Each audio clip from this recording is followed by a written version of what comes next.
All right, Shalom, Shalom, Shalom. All praises to the Most High, Yahweh, Bahashem, Yahweh Shai, which is to say in the Paleo Hebrew, Yahweh, which is the name of our Heavenly Father, meaning He is, Bahashem, meaning in the name, Yahweh Shai, meaning He is our salvation. All right, and that is who the world ignorantly calls Jesus, a so-called black man. All right. And this clip came across my feed a couple of days ago. And this is a group, a church that goes by the name of Gathering of Christ Church. All right. And one of the doctrines is that they are uh subscribed to is fallen angels and Satan disobeying the Most High. All right, and we're gonna go into that. And this lady, as you see on the screen, she called in and asked these questions. All right, and he gave the answers according to his understanding. And we're gonna go in and see exactly what does it say. All right, so let's let it play, and then let's go ahead and grab the precepts. How are you, sister? I'm fine. How are you? I'm blessed by the best. Your name? Tamara Smith. I am married, 47-year-old. I have two questions. Yes. So the first one is, this is going to sound crazy, but I'm still new and all learning of who we are and everything. My first question is, how is it that the angels came down and slept with the women of the earth? I'm trying to figure out, I can't comprehend if they were angels, why did they even have those type of desires to, sleep with the women, which created the Nephilims? Okay, well, what we have is we have different sets of angels. We have the angels that are under obedience, and we have the fallen angels who fell in the beginning in a revolt against the Almighty. So I think it get confusing with people when they think, well, how can the angels that are righteous, that are ministering angels, do this? Well, it weren't those angels. It wasn't those angels. These were fallen angels. But they only fell after they came down and did that. No, right? No. There was a fall before that. Oh, okay. There was a fall before that. Hold up. Let me show you there was a fall before that. Okay? When you go to Ezekiel, when you go to the book of Ezekiel, let's get it real quick. All right? A matter of fact, let's go to Isaiah the 14th chapter. Right? Even though I teach a complete lesson on this, I'll just give you the overview. Right? Excuse me, I'm gonna run into the house so I can grab a pen and write down these. No, you don't have to worry about that, because what I can do is I will make sure that we clip this and put it online, and you'll have it. All right? Okay. All right? Yes. That makes it easier for you, right? Thank you. For the sake of time. When you go to the book of Isaiah, the 14th chapter, right? And you read Isaiah 14 and 12, how art thou fallen from heaven, O Lucifer, son of the morning? How art thou cut down to the ground, which did weaken the nations? So Lucifer fell. Even Isaiah asked, how did you fall, Lucifer, son of the morning? Well, who are the sons of the morning? Right? So you go to the book of Job. Through thy precepts, thy get understanding. You go to the book of Job and go all the way down to Job 38, right? I'm going to break this down so you can have it, all right? Right? 1 second. Let me make sure I give you the regular Bible here.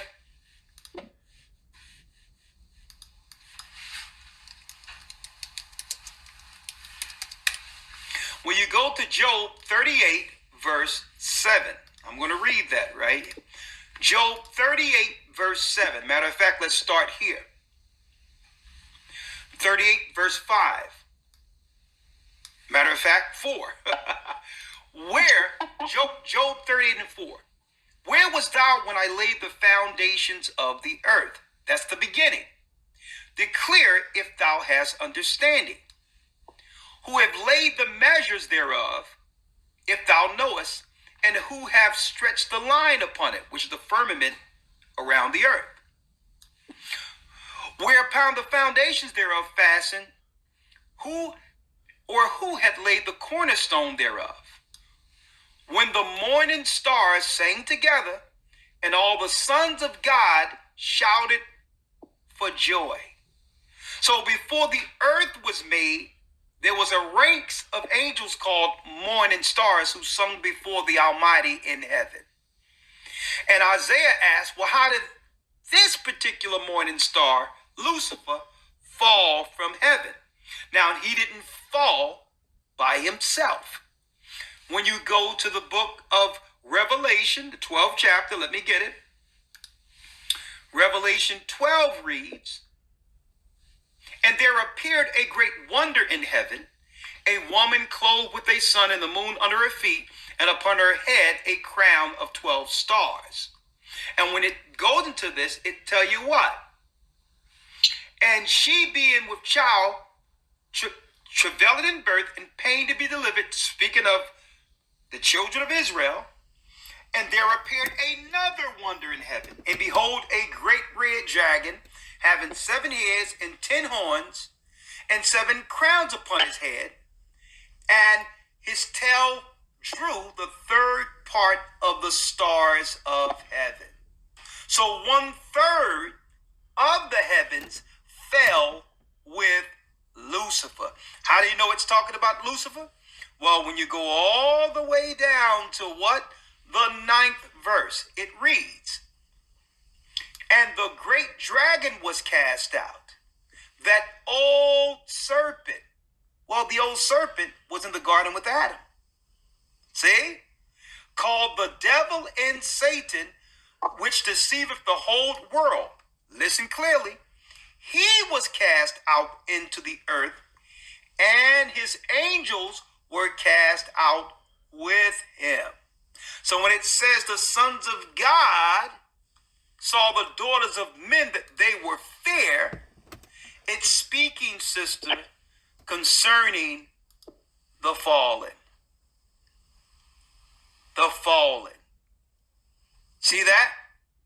So it's not talking about the righteous angels dealing with women. It's speaking of the angels that were here, even before Adam, who set up the city of Nod and made Cain, Adam's son, the first king over the what? City of angels.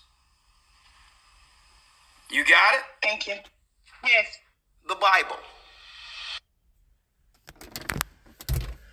All right, so there you have it. Okay, now let's go and let's look at these precepts that he gave to justify his answer of fallen angels in a revolt with Satan against the Most High. All right, so give me 1 second to pull these up, and I think we're going to start off with Isaiah 14. All right, so I said I was going to start at Isaiah 14, but I can't let not this topic go without addressing it, because the lady came on and introduced herself as being married and 47 years of age, okay? So she's going off, all right? She says she's just coming into the truth, but you're going off, so you have to understand, and they probably are more in the ballpark of letting women speak that have husbands than not, okay? But what does the Bible say? This is 1 Corinthians 14 and 35. Let's go to 34. It says, let your women keep silence in the churches, okay? So the church is the body, all right? So it says, let your women keep silence in the churches. What else? For it is not permitted unto them to speak, all right? So you calling up, asking questions, it's not permitted for you to speak. You're not supposed to do that. It says, but they are commanded to be under obedience. All right? As also saith the law. All right? So you need to do what the law tells you to do. All right? You not permitted to speak in the churches. All right? Verse 35. Here's the point. And if they will learn anything, okay, let them ask their husbands at home. All right? She came on and she said she's married. So if she wanted to ask that question, let her ask her husband that question. And he would call up and ask him that. All right? That stops all type of, women trying to, because that's all women are, man. Okay? They just are hypergamy. Okay? They want a man with power. All right? So she sees this man, an elder of one with renown, notoriety, and she's coming to him, not going to her husband. All right? That's your Lord. All right? Women, your husband is your Lord. All right? You talk to him and consult to him and ask him everything. You don't go to another man. Okay? You let your husband talk to that other man. You don't talk to him. What's that? Ephesians 5 and verse.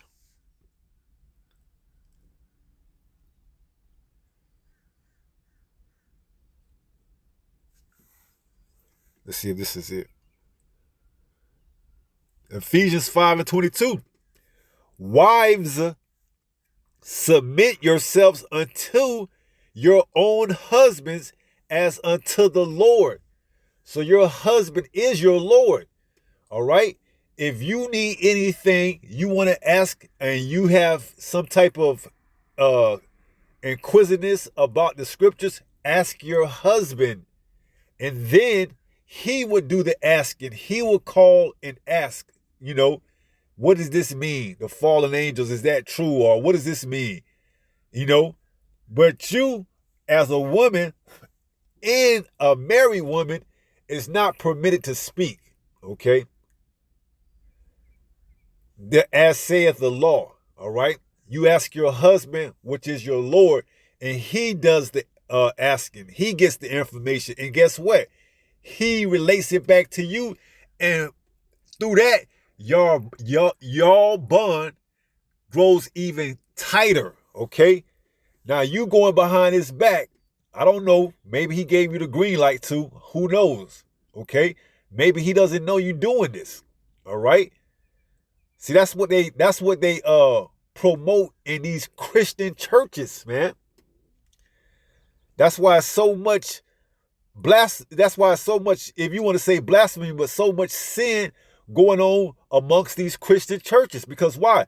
The pastor's screwing everybody's wife, man. All right?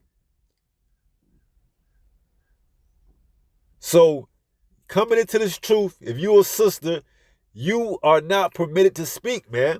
You learn in silence. What do you need to learn the Bible for if you ain't going out and prophesying? Okay? You get what's fed to you, all right? Whatever is coming out is enough for you to be fed, all right? If you got a husband, guess what? You ask your husband. If your husband don't know, he asks the body, the church. And he gets the understanding, and then what? He gives it back to you. And your bond grows even tighter, all right? So I just wanted to put that out before I go to Isaiah 14. In verse 12, which he justifies as Lucifer fallen from heaven, showing that he's saying that Satan had a revolt against the Most High, and the Most High kicked him out. Okay? So let's go to Isaiah 14 and verse 12. This reads, "How art thou fallen from heaven, O Lucifer, son of the morning? How art thou cut down to the ground, which didst weaken the nation. Okay? Now, this word Lucifer is a Latin word. Okay? It's a Latin word.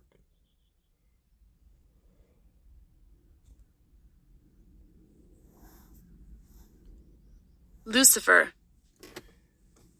Which is, now it says another name for Satan, but it's going off. It says the planet Venus, it rises in the morning, but it's Latin and it means morning star. All right? Let's see. Let's type in.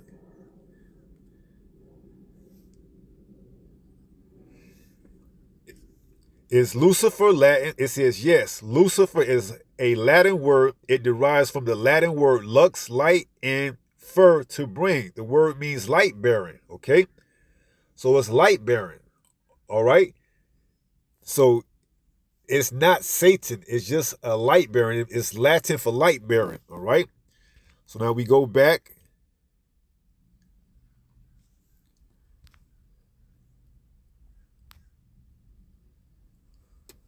To Isaiah 14 and verse 12, and it reads, how art thou fallen from heaven, O Lucifer, or light bearer? Let's go into that word.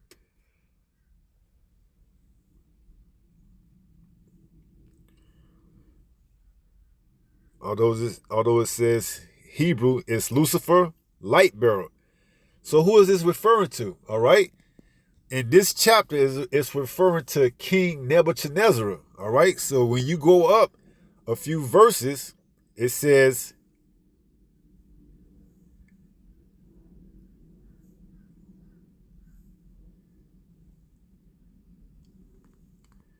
Isaiah 14 and verse 4, thou shalt take up this proverb against the king of Babylon, which is who? Nebuchadnezzar, and say, how have the oppressor ceased, the golden city ceased? Yahweh have broken the staff of the wicked and the scepter of the rulers.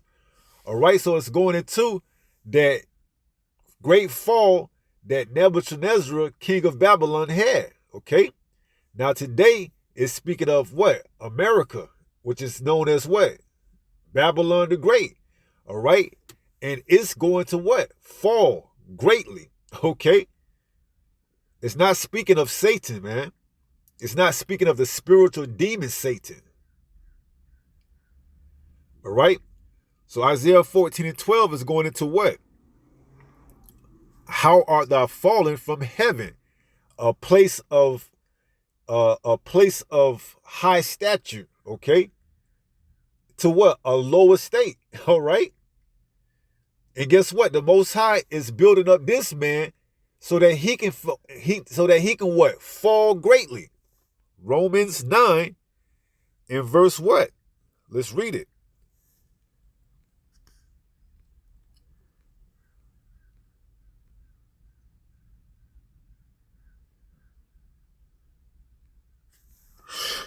This is Romans 9 and 17. It says, for the scripture saith unto Pharaoh, even for this same purpose have I raised thee up, that I might show my power in thee, and that my name might be declared throughout all the earth. So the same way that the Most High rose Pharaoh up to the uppermost part, where what? He can show his name by what? Taking him down. Okay?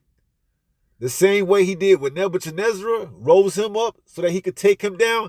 It's the same way he's doing with Esau Edom, the so-called white man. He's put him and raising him to the statue, to the levels of that he's placed up into the heavens. Meaning what? That he's looked upon as this be-all, great-all, this. You just look at the so-called white man, everybody think he knows everything. Everybody think he's the most intelligent man on the earth. Everybody think that he can't do wrong. Everybody look at his society and say, oh, look at the technology. Look at the great advancements that he's had. The Most High has allowed him to rise to this stature, to this level, just to bring him down. Okay, look at his society. Some say it's the most advanced ever. He took the basis of the man, Esau Edom, the so-called white man, rose him up to the level of where he's at currently now, and to the point where he's going to implement this micro CHIP, all to what? Bring him down to what? The ground. Okay? Same thing. All right? So it says Romans 9:17. For the scripture saith unto Pharaoh, even for the same purpose have I raised thee up, that I might shew my power in thee, and that my name might be declared throughout all the earth. Right? So it's not a foreign concept that the Most High raises up people to take them down. Pharaoh, the king of Babylon, all right? And this modern day Pharaoh and king of Babylon, Esau Edom, the so-called white man, the self-proclaimed so-called white man. Is that Daniel 4 in verse 17? It says, this matter is by the decree of the watchers and the demand by the word of the holy ones, to the intent that the living may know that the Most High ruleth in the kingdom of man, and giveth to whomever he will, and setteth up over it the basis of man. All right? The basis, it doesn't get no lower than Esau Edom, man. The scum of the earth, the self-proclaimed so-called white man. And look what he's done with him. He's taken him all the way up to the heavens. He's exalted him. How art thou exalted? Obadiah explains it to you.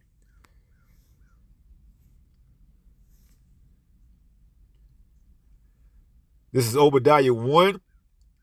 And let's go at 3. It says, the pride of thy heart have deceived thee, thou that dwellest in the clefts of the rock, whose habitation is high, that saith in his heart, who shall bring me down to the ground? This is the same type of mindset that the king of Babylon had. Lucifer, the light bearer, he had that, I'm the highest of the highest. Who's going to bring me down to the ground? Same way Pharaoh had. The same way to today, the modern Pharaoh and the modern king of Babylon is this damn so-called white man. That's his mindset. That's the damn Edomites. So Obadiah 1 and 3 is telling you, the pride of thy heart have deceived thee, thou that dwellest in the clefts of the rock, whose habitation is high, that saith in his heart, who shall bring me down to the ground? The Most High is going to bring him down. Thou that, though thou exalt thyself as the eagle, and though thou set thy nest among the stars, thence will I bring thee down, saith Yahweh. What is this nest among the stars? He went up, he put those satellites, those space stations, all that in the upper atmosphere. Okay? All that's coming down when the war in heaven takes place. When Yahweh comes back along with the host of heavens in the middle of World War III, in the valley of Yahweh Shaphat, over there, where they fighting at, in the land that don't belong to them, over there in that crescent land, the land that they fighting right now amongst in that stripped Gaza and Israel, Palestine, all that's going to be demolished in World War III, okay? And then we're going to return to it, our land, all right? By the way of what? The so-called UFO, the chariots, man. All right? It's going to be a great salvation. It's going to make the one that when all of Israel came out of Egypt look like nothing, okay? Because here in modern day spiritual Egypt, should I say, America, Babylon the Great, only the elect are coming out of this spiritual Egypt, okay? Only the elect is coming out of this Egypt, the United States of America, spiritually known as Egypt and Sodom, pursuant to Revelation 11, all right? And it's going to make that exodus that when all of Israel came out of the physical Egypt look like nothing, man, because we're going to get delivered out of here in fashion. in those so-called UFOs, what we know them as the chariots of Israel. All right? So it says, verse 4, though thou exalt thyself as the eagle, and it's not by sheer coincidence that while Biden was in office before he left, he made the eagle officially the national bird of the United States of America. It says, and though thou set thy nest among the stars, speaking of him going up into the upper atmosphere and setting up his satellites, okay? See, when Yahushua comes back, Satan, which is the physical counterpart of the spiritual demon Satan, which Satan just goes into the word adversary, and we know that the physical counterpart of the spiritual demon Satan is the so-called white man. By and large, as a nation, they are the wicked. The earth is given into the hand of the wicked. They will be the last ones ruling when Yahushua comes back, pursuant to prophecy. All right? That's the last, that's the toes that Daniel saw in his vision, which is the Roman Empire coming back, that fourth beast. Okay? America, NATO, and EU. All right? America is the military. All right? So that's the fourth beast that Daniel saw. Okay? And it says, though thou dwellest in the clefts of the rocks, no, verse 4, though thou exalt thyself as the eagle, right? And though thou set thy nest among the stars, them going up into the upper atmosphere, putting their satellites, their space stations, they even got a space force. I wonder why. Who do they plan on fighting up in space? They give you the narrative that they looking to take down missiles that's coming, but they setting up space force for who they know to come, who the world England calls Jesus, but his name in the Paleo Hebrew is Yahushua. You see, they think they're gonna meet Yahushua as a man, but not so. Pursuant to Isaiah 47, I will not meet thee as a man. Okay, so it ain't talking about Satan, the spiritual demon Satan. It's talking about Esau, Edom, the so-called white man. All right, and the rest of his, angels going into his technology, his devices, because he got satellites, all that's coming down, man. When Yahushua returns, all of those satellites is coming down, everything, all right? And the other nations as well, okay? That's what it's talking about when it's going into Revelation 12, man. And Yahushua even said it in the book of Luke, I saw Satan fall as lightning. He's not talking about the spiritual demon Satan. He's talking about Esau, Edom, the so-called white man, the adversary, and the physical counterpart. Esau, Edom, the so-called white man, is the physical counterpart of the spiritual demon Satan.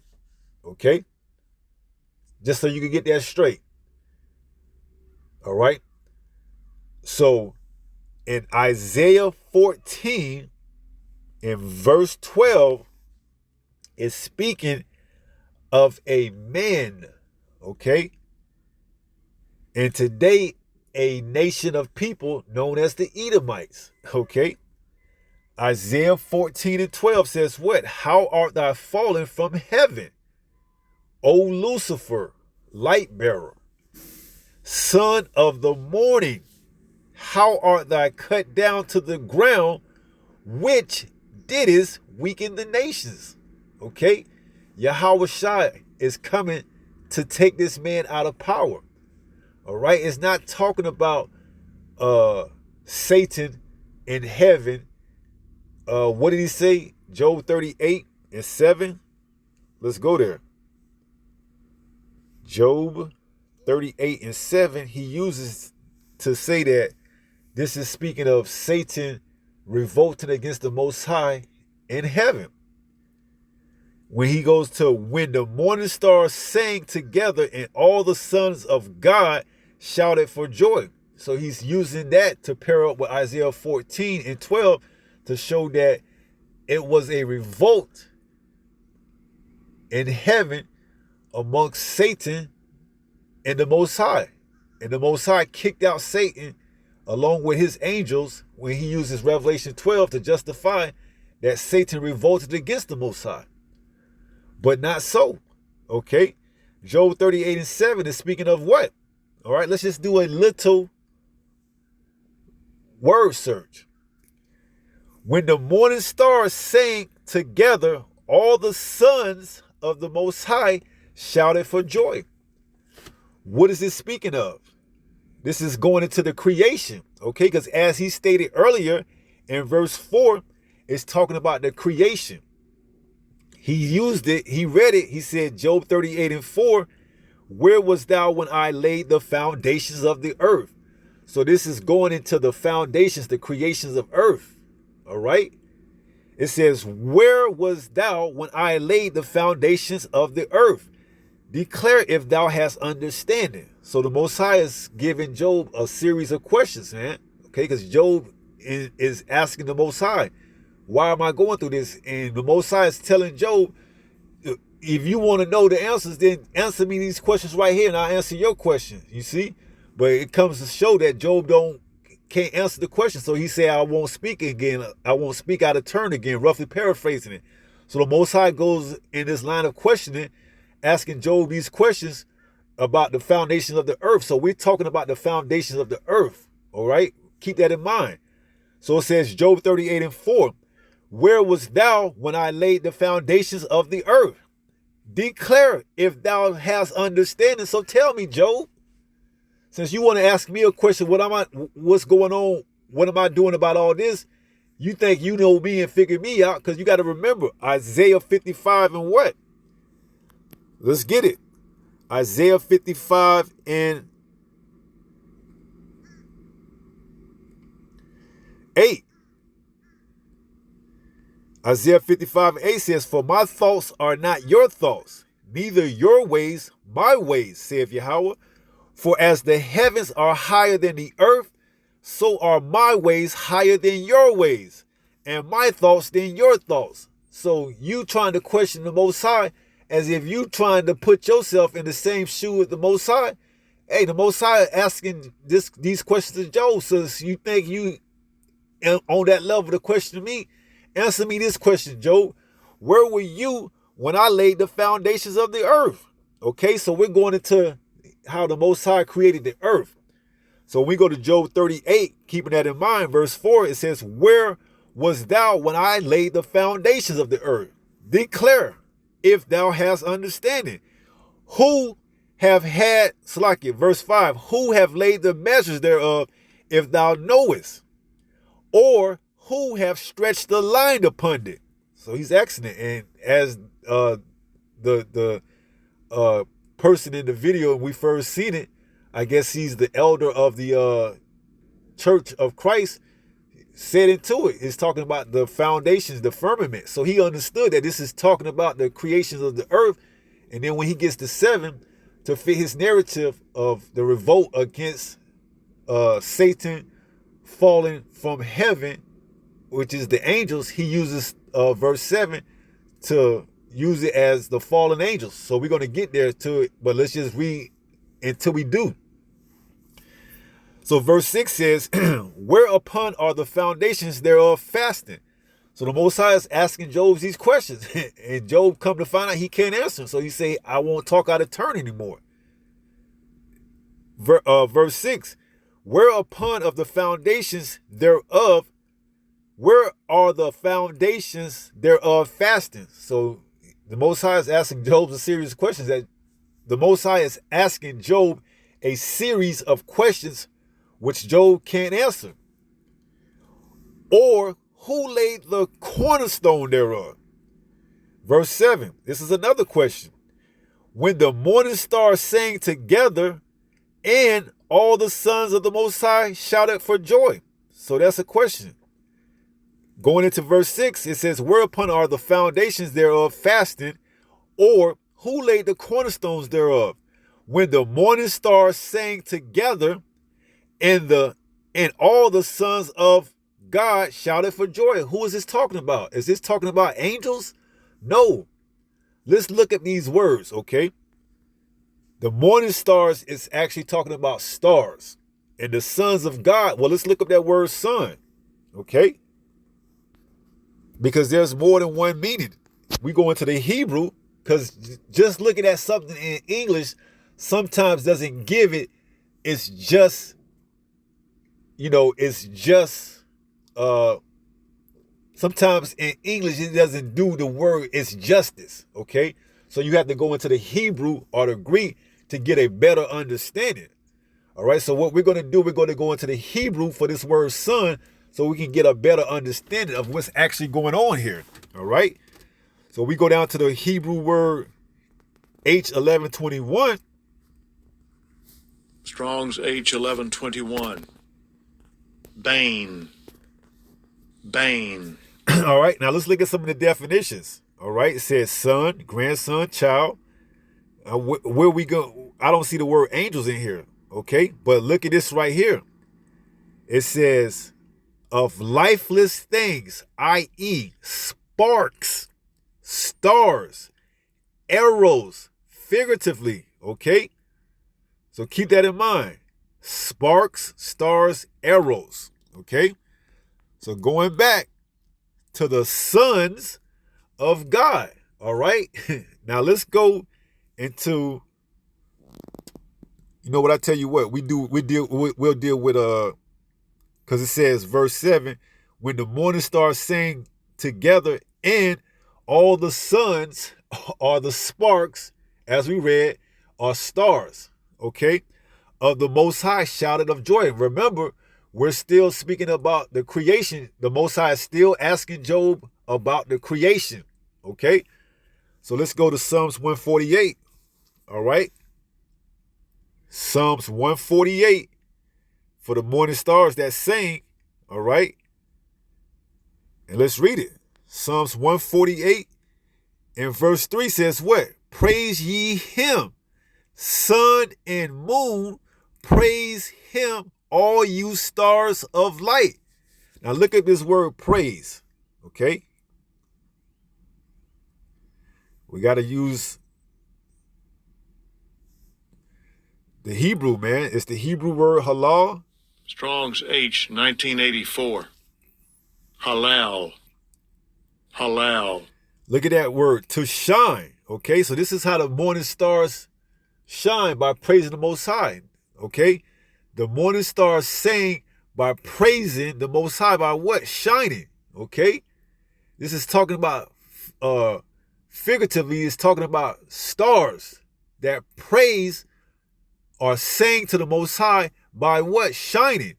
Now we go into that word sons, we looked it up, it meant what? Sparks or stars. Now let's go over here to the book of James, chapter 1, and let's read that in verse 17. James 1 and 17.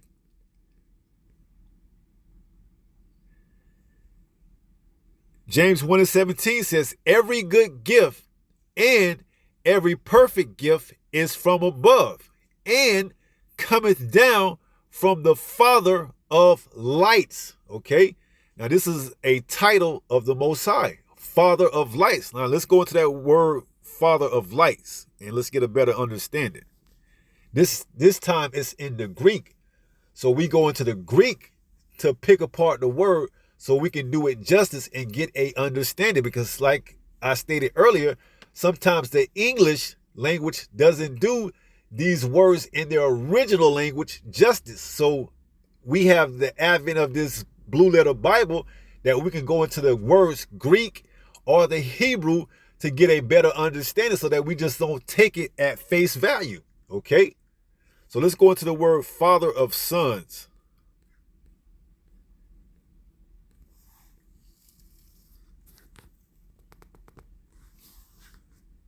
This is the word Father, and we go down to this definition. Verse 3, it says, God is called the Father. Okay, so we see the Father of Son is another title for the Most High. Okay, Now, when we go down to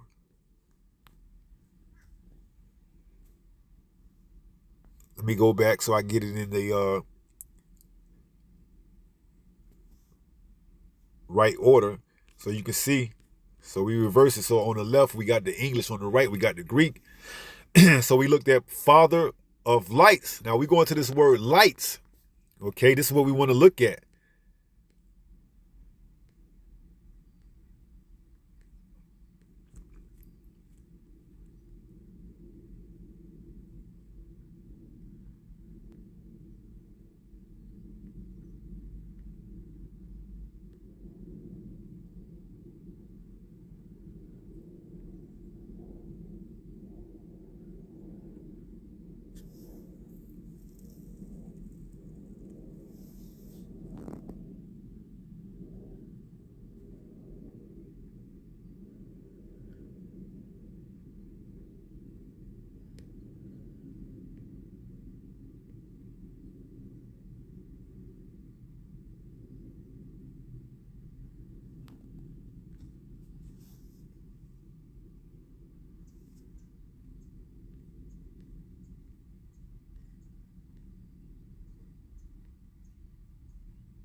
All right, let me go back.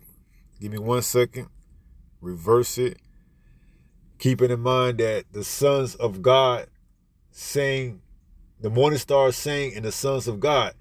All right, we looked in the word, the Hebrew word for sons, which was H1121, which meant stars or sparks. And then we went over here to the Greek in James 1:17 and looked up the word father of lights. We went into the word father, which is a title we seen for the Most High. And then we go also in that same word, father of lights.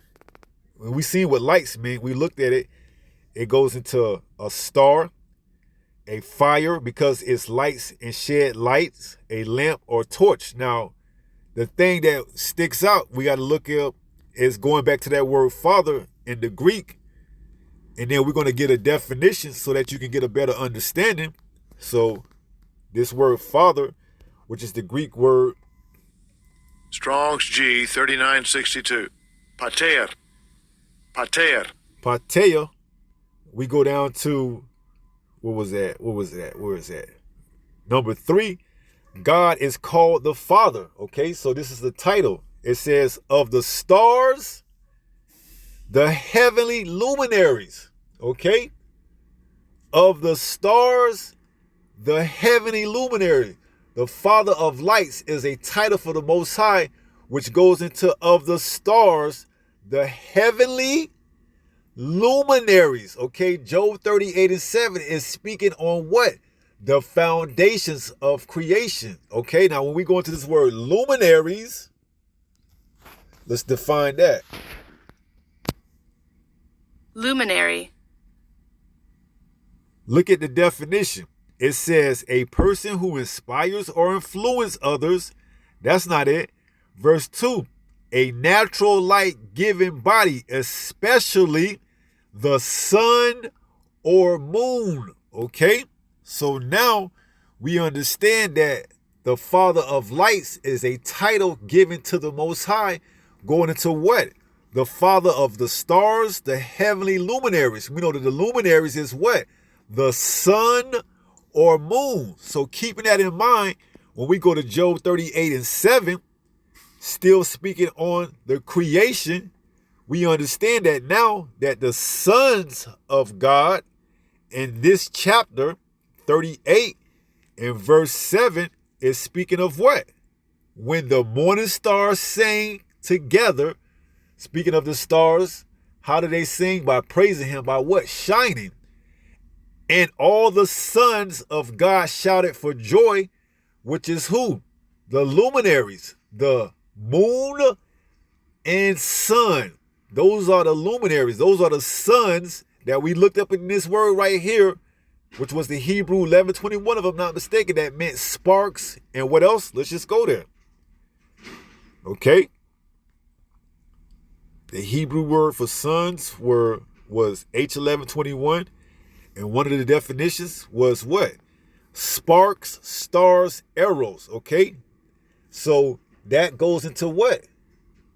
The moon and the sun. We got that with the precept of James 1:17, the luminaries, the heavenly luminaries, who is called the Father of light, the Most High. Of what? The stars and heavenly luminaries, the sun and moon. Okay? So the Son of God, the sons of God are speaking in this verse of creation, speaking of the moon and the sun. And we went to Psalms 48 to show that they shine by praising him. The morning stars sang by what? Shining. The moon and the sun praise him by what? Shining. Okay? The moon gives off the light at night and the sun in the day. Those are the two lights. Okay? Psalms 148. And let's read it one more time before we move on. Psalms 148 and 3. Praise ye him, sun and moon. Praise him, all ye stars of light. Okay? So Job 38 and 7 is not talking about angels. All right? It's not talking about angels. Okay? So there was no revolt against the Most High. Against Satan, against the Most High in heaven. All right? So let's go to Revelation 12. Okay? And this is verse 1. It says, Revelation 12 and 1. And there appeared a great wonder in heaven, a woman clothed with the sun and moon under her feet. Now this is metaphorically speaking about the sun and moon as what? Wisdom and knowledge. And upon her head a crown of 12 stars. Right. She didn't have actual 12 stars because this is going into Israel. The 12 stars are representing what? The 12 tribes of Israel. And she being with child cried, travailing in birth and pain to be delivered. Now on a smaller level, this goes into when Mary is getting ready to have Yahushua, but on a larger level, this is the nation getting ready to birth Yahushua. This is us right now. We're getting ready to bring forth who? Yahushua by what?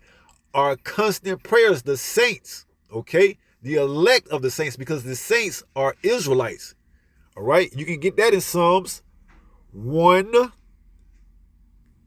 is it 48?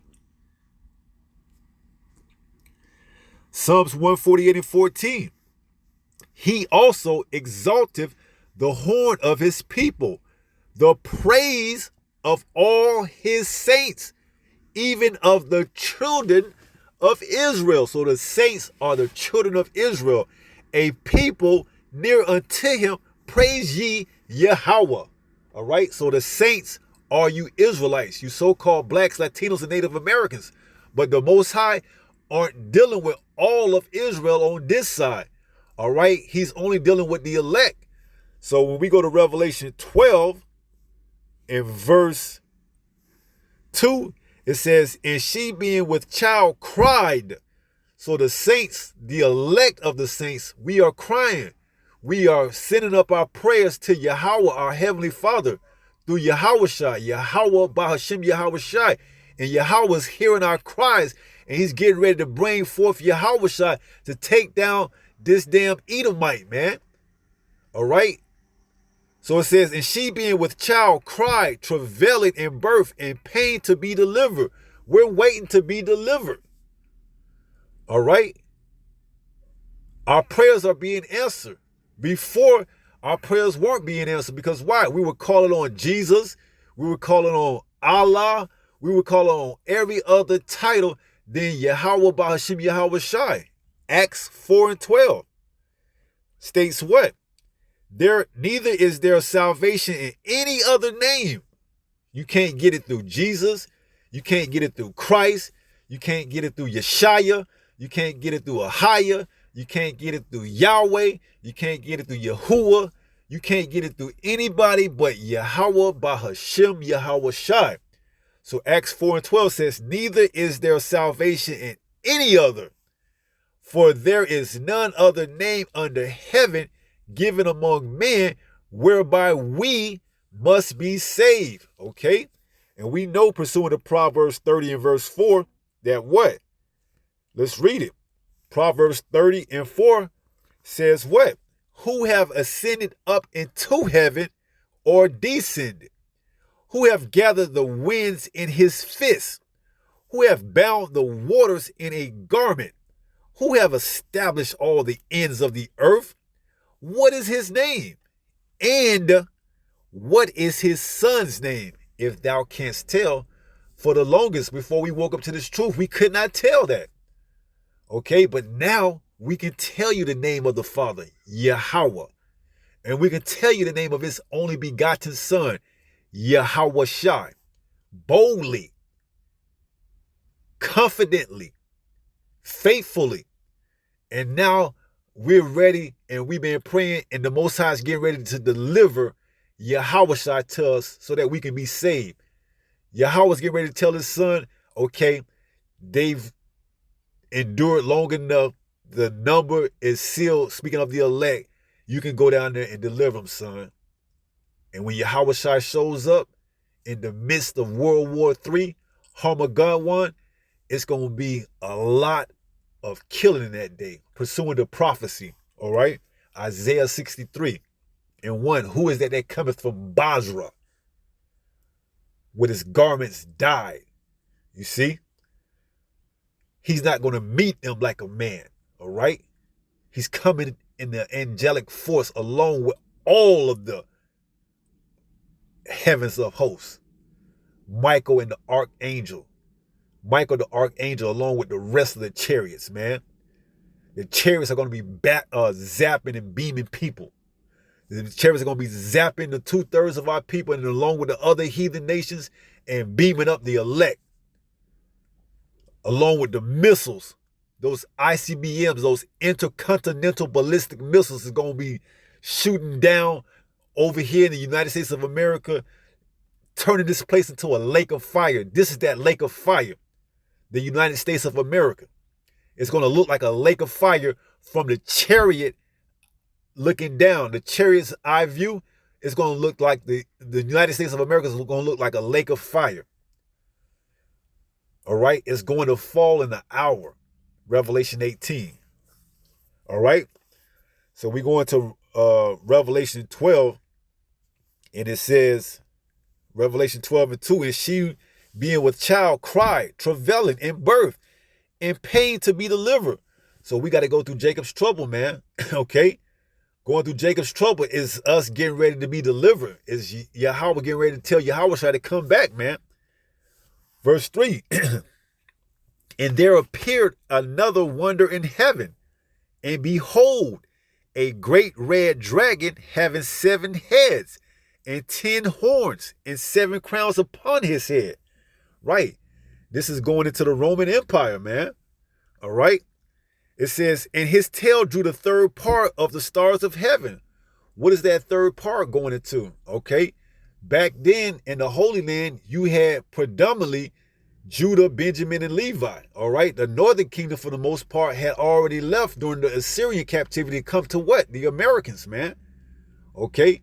You can read that in the Apocrypha. All right. I believe that's 2nd Ezra chapter 5, if I'm not mistaken. All right. They came to a land where never no man dwelt before, so that they may keep their laws, statutes, and commandments that they never was able to keep. All right. And what happened? They came over here. They started worshiping other gods and other idols and things of that magnitude. And then what? The Most High sent a fierce nation from afar off to come over here. That was those damn Edomites, man. Okay? They came over here, the Spaniards. They came over here, they colonized the people, and you know what they do, man. Rape, rob, and murder, man. Okay? So like I said, I believe that's 2nd Ezra 5. You can read that in. Where never no man dwelt before. So after the Syrian captivity, they came over here. But for the most part, all that was left in the Holy Land over there in Jerusalem was Benjamin, Levi, and Judah. And we was going through it with them damn Romans, man. Okay? So it says, verse 3, the red dragon, speaking of the Roman Empire, the so-called Edomite, well, not the so-called, but the Edomites, the so-called white man. It says, and there appeared another wonder in heaven, and behold, a great red dragon, having 7 heads and 10 horns, and 7 crowns upon his head. And his tail drew the third part of the stars of heaven, and did cast them to the earth. Right? They were putting us to they was going overboard, man, with the tributaries, man. They was oppressing Judah, man. All right, you got Judah, Benjamin, and Levi, the southern kingdom. We were being oppressed over there, man, in our holy land, man. The Romans came in. Hey, they was just oppressing. Hey, man, it was get. Hey, that's what the war 70 A.D. led up. That's what all led up to 70 A.D. All right.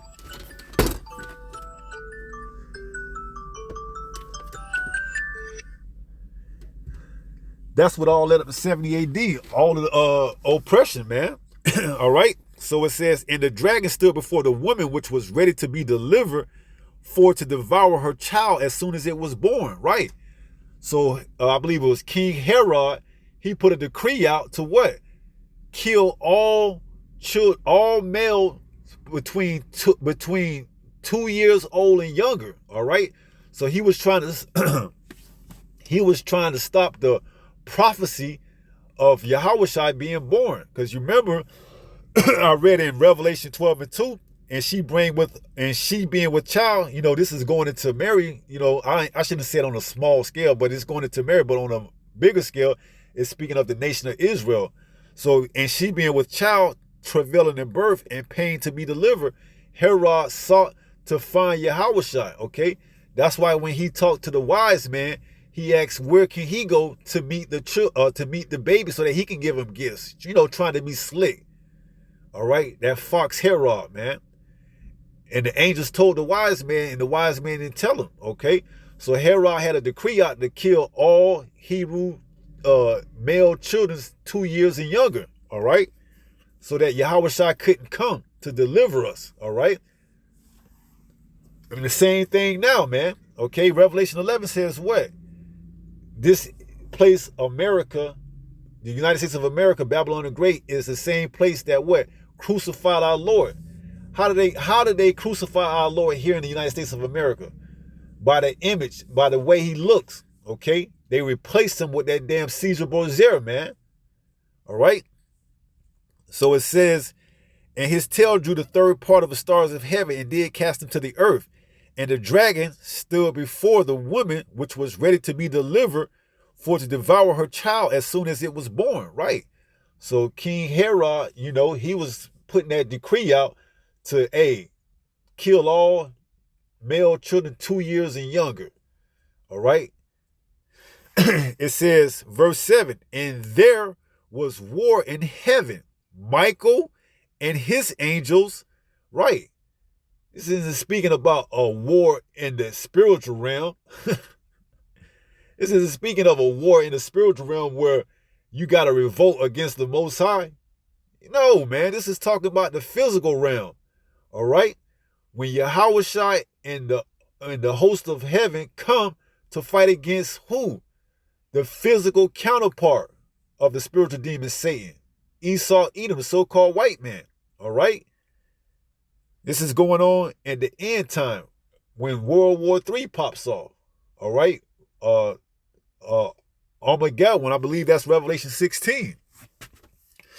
So it says, where we at? Verse 7, and there was war in heaven, the upper part of the atmosphere, up in the heavens where the clouds and stuff at. And it's going to be televised to a certain degree. Everybody's going to be able to see it who have access to a phone or whatever device is available before all the damn satellites get taken down out of the sky, out of the spaces. Everybody going to see Yahushua when he makes that grand entrance, man. It says, and there was war in heaven. Michael and his angels fought against the dragon. Right. Speaking of the Roman Empire, because you got to remember, pursuant to Revelation 13, that his daily wound was healed. I believe that's Revelation 17. Revelation.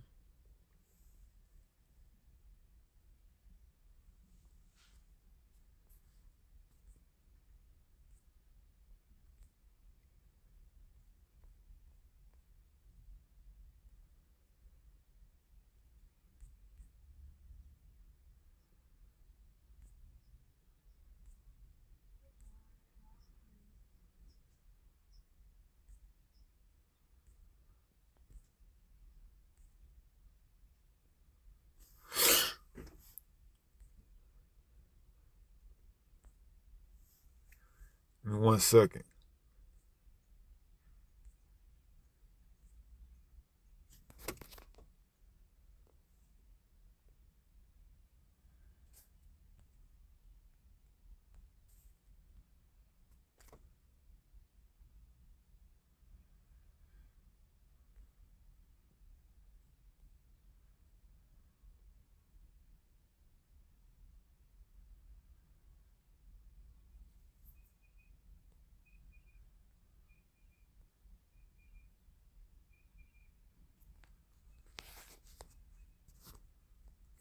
Give me 1 second.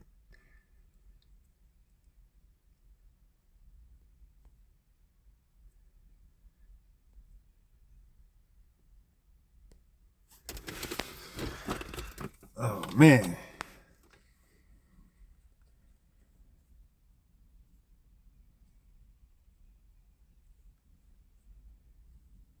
And his deadly wound was healed. Come on, man.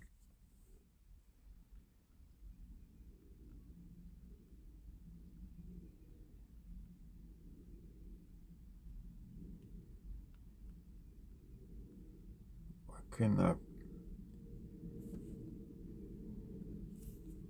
couldn't I get that? I know it's Revelation.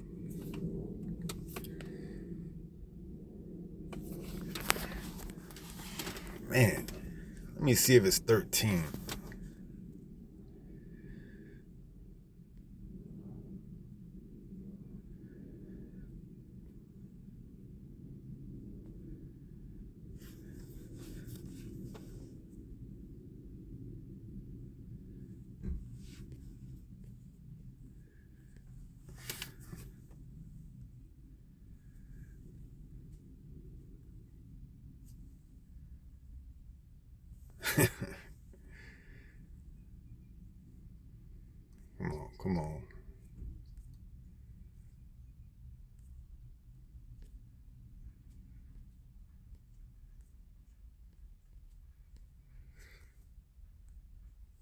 Come on. Come on. Give me a keyword.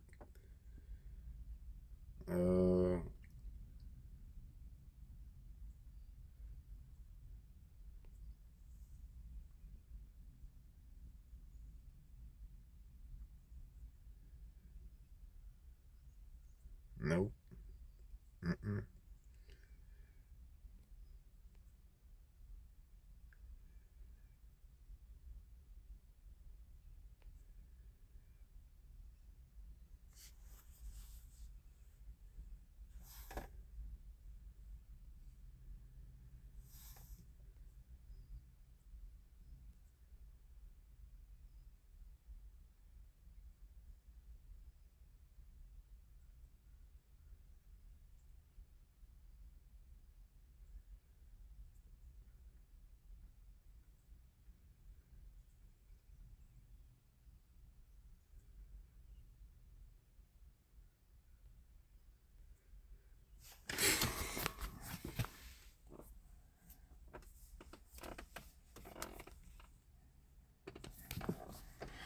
Oh, man.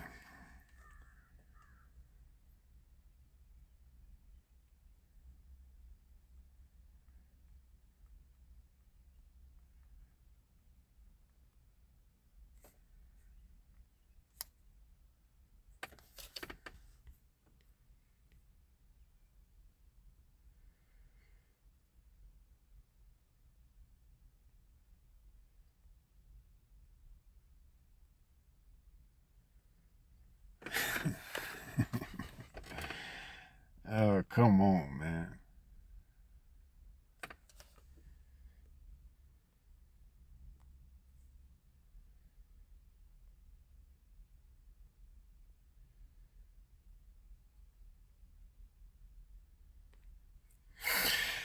Right, so Revelation 20. Man, Salakia. Revelation 20, okay, says, and I saw an angel come down from heaven, having the key of the bottomless pit and a great chain in his hand. All right. And this is us when we put the Edomites and we put them into subjectivity and we put him back into the Caucasus Mountains, it says, and he laid hold on the dragon, that old serpent, which is the devil, and Satan, and bound him 1,000 years. Right, so this is us going into what? All right, so as I was saying, we're back in Revelation 20, and linking this up, because now that I found it with Revelation 12, it goes into verse 1, and I saw an angel come down from heaven, having the key of the bottomless pit and a great chain in his hand, and he laid hold on the dragon. Now this is going into Esau, Edom, and how we pushed them out and sent them into, the Caucasus Mountains, that bottomless pit being Europe. Nothing really grows in that land. It's not fertile. And it says, and he laid hold on the dragon, that old serpent, which is the devil. Okay? This is going into a deceiver. All right? And Satan, speaking of, the so-called white man, the Edomites, and bound him 1,000 years. All right?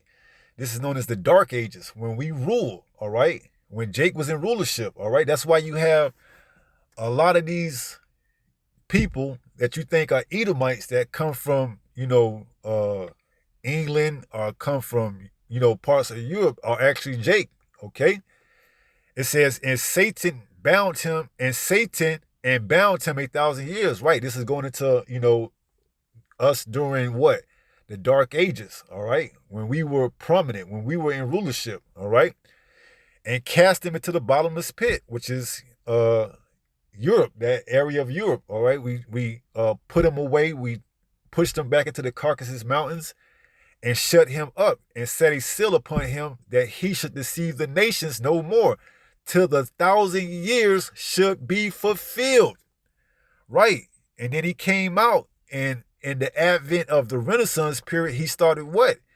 Painting the images of the judges thereof in his likeness. Okay? That's what Job 9:24 is going into. The earth is given into the hand of the wicked. All right? He what? Let's read it. Okay? No, this is a little lengthy, but we're going to make the point. Job 9 and verse 24 reads what? The earth is given into the hand of the wicked. He covered the faces of the judges thereof. Right? He painted the image of the people of the Bible in his likeness. Okay? That's why you get a Caesar Borgia. That's why you get a 10 Commandments. Okay? With what's the guy name? Is it Charleston Heston? All right? That's why you get a Google search and you type in Job and he looks like an Edomite. All right? You type in Samuel, he looks like an Edomite. All right? This earth is given into the hand of the wicked. It says, he covered the faces of the judges thereof. If not, where and who is he? If it's not the so-called white man, then who is he? All right? Every other nation has a God that looks like them. The Elamites, they have their own God. All right? Buddha represents who? The Asians. They have their own God. All right? Every other nation has their own God that looks like them. And Esau, Edom is no different. The so-called white man God is who? Jesus. Okay? He took our book and misinterpreted into a way that he covered the judges and made them look like himself, man, to deceive the whole nation, the whole world, man. All right? That's why it goes into Revelation 11 in verse, I know I stated it earlier, but now we're going to go ahead and read it. Revelation 11:8 says, and their dead bodies shall lie in the street of the great city. All right, this is going into the United States of America, Babylon the Great, which spiritually is called Sodom and Egypt, where also our Lord was crucified. How did they crucify our Lord, man? They took his image and they painted it in their likeness. Read 1 Maccabees 3 and 4. Read 1 Maccabees 3 and verse 48. The heathen opened the book of the law and sought to paint the images of their likeness, man. All right? Our Lord and Savior, whose name is Yahushua. That's why we separate Yahushua from Jesus or Christ, man, to get that image out of your head, man. All right. So it says, and it says Egypt, where also our Lord was crucified. All right. So this is where they crucified our Lord, man. All right. Here in the United States of America, where they gave us so-called white Jesus, man. All right. And along with that, they gave us a whole different ideology. And it tells us if they come anybody preaching another Jesus who we have not preached, you might very well follow after that. So we're supposed to be aware of that, okay? Jesus is another, the so-called white Jesus is another gospel that we didn't receive, man. Our fathers, pursuant to Deuteronomy 28 and 64, knew no so-called white man named Jesus, man. All right. So not to lose,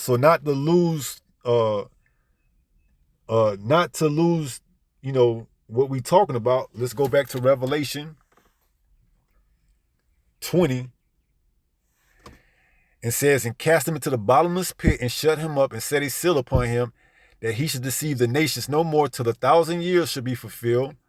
And after that, he must be loose a little season. All right. So he's in that little season. All right. And he is the red dragon. He is Satan, okay?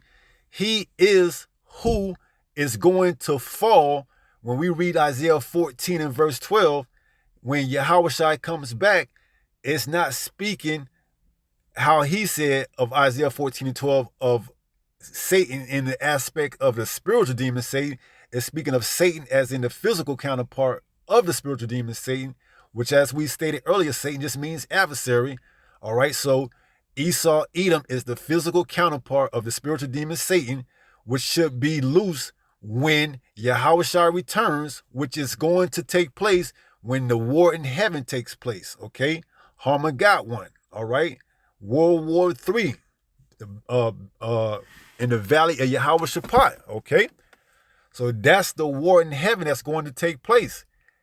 It says, till the 1,000 years should be fulfilled, and after that he must be loose a little season.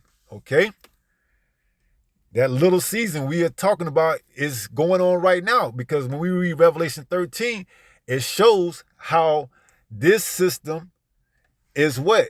Giving praise to the first system. All right, we're gonna read that. Before, let's go to Revelation 16.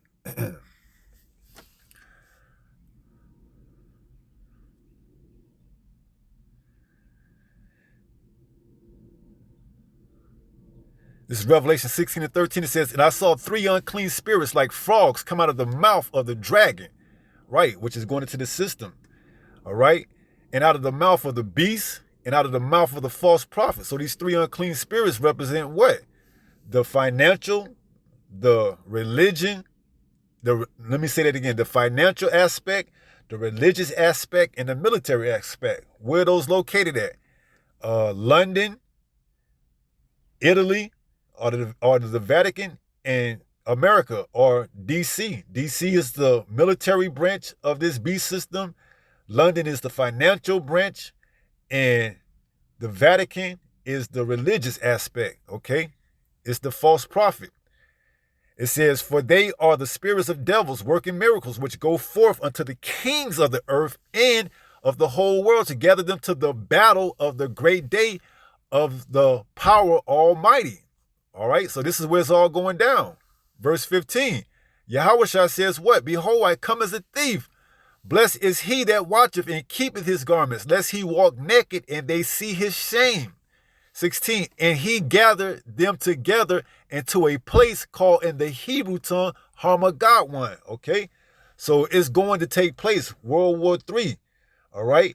And in the midst of that, Yahushua is coming to meet these other nations, primarily Esau, Edom, who will be ruling to take him out of power, and along with him, the rest of his angels, these other nations, okay?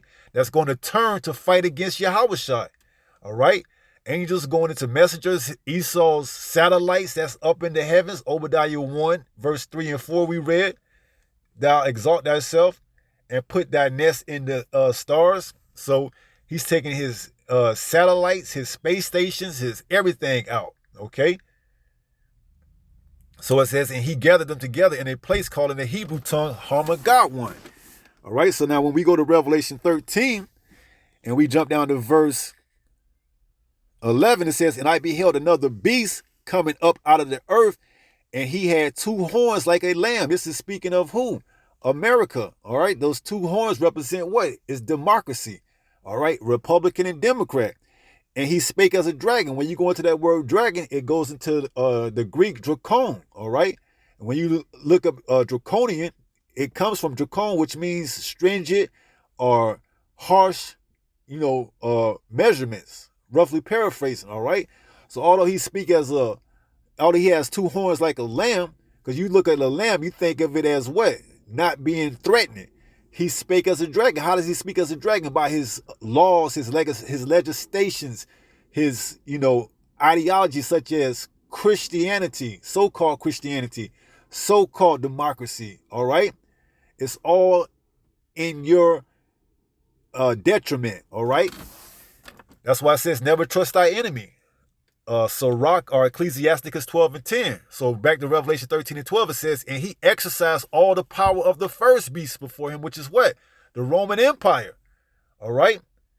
It says, and causes the earth and them which dwell therein to worship the first beast. How? Because he's setting up this system where it's been modeled after the Roman Empire. Because why? These are the same Edomites, man. Okay. They're let loose for that little season. They're setting up everything as they did back then in the Roman Empire. That's why you see so much similarities in today's society as you do back then in the ancient Roman society. All right, because why? This is Rome revamped all over again. Okay, from its gladiator sports, we getting ready to have Super Bowl this weekend.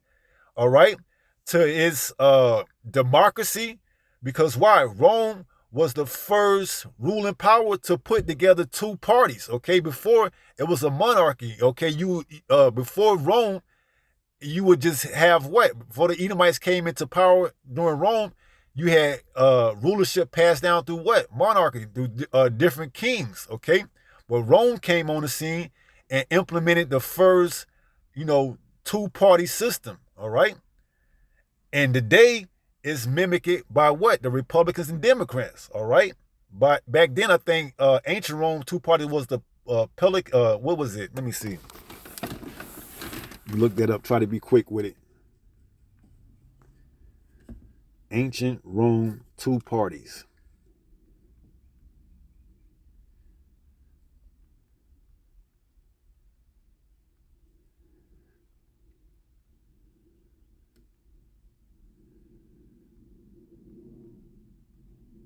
Because there's nothing new under the sun.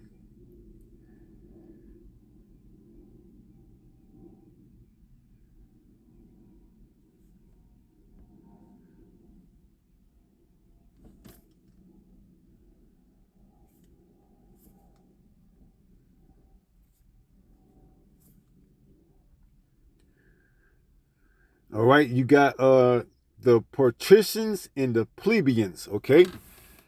So you had one for the people, just like you have today, and you got one for the government, all right? So there's nothing new under the sun. It tells us that, all right?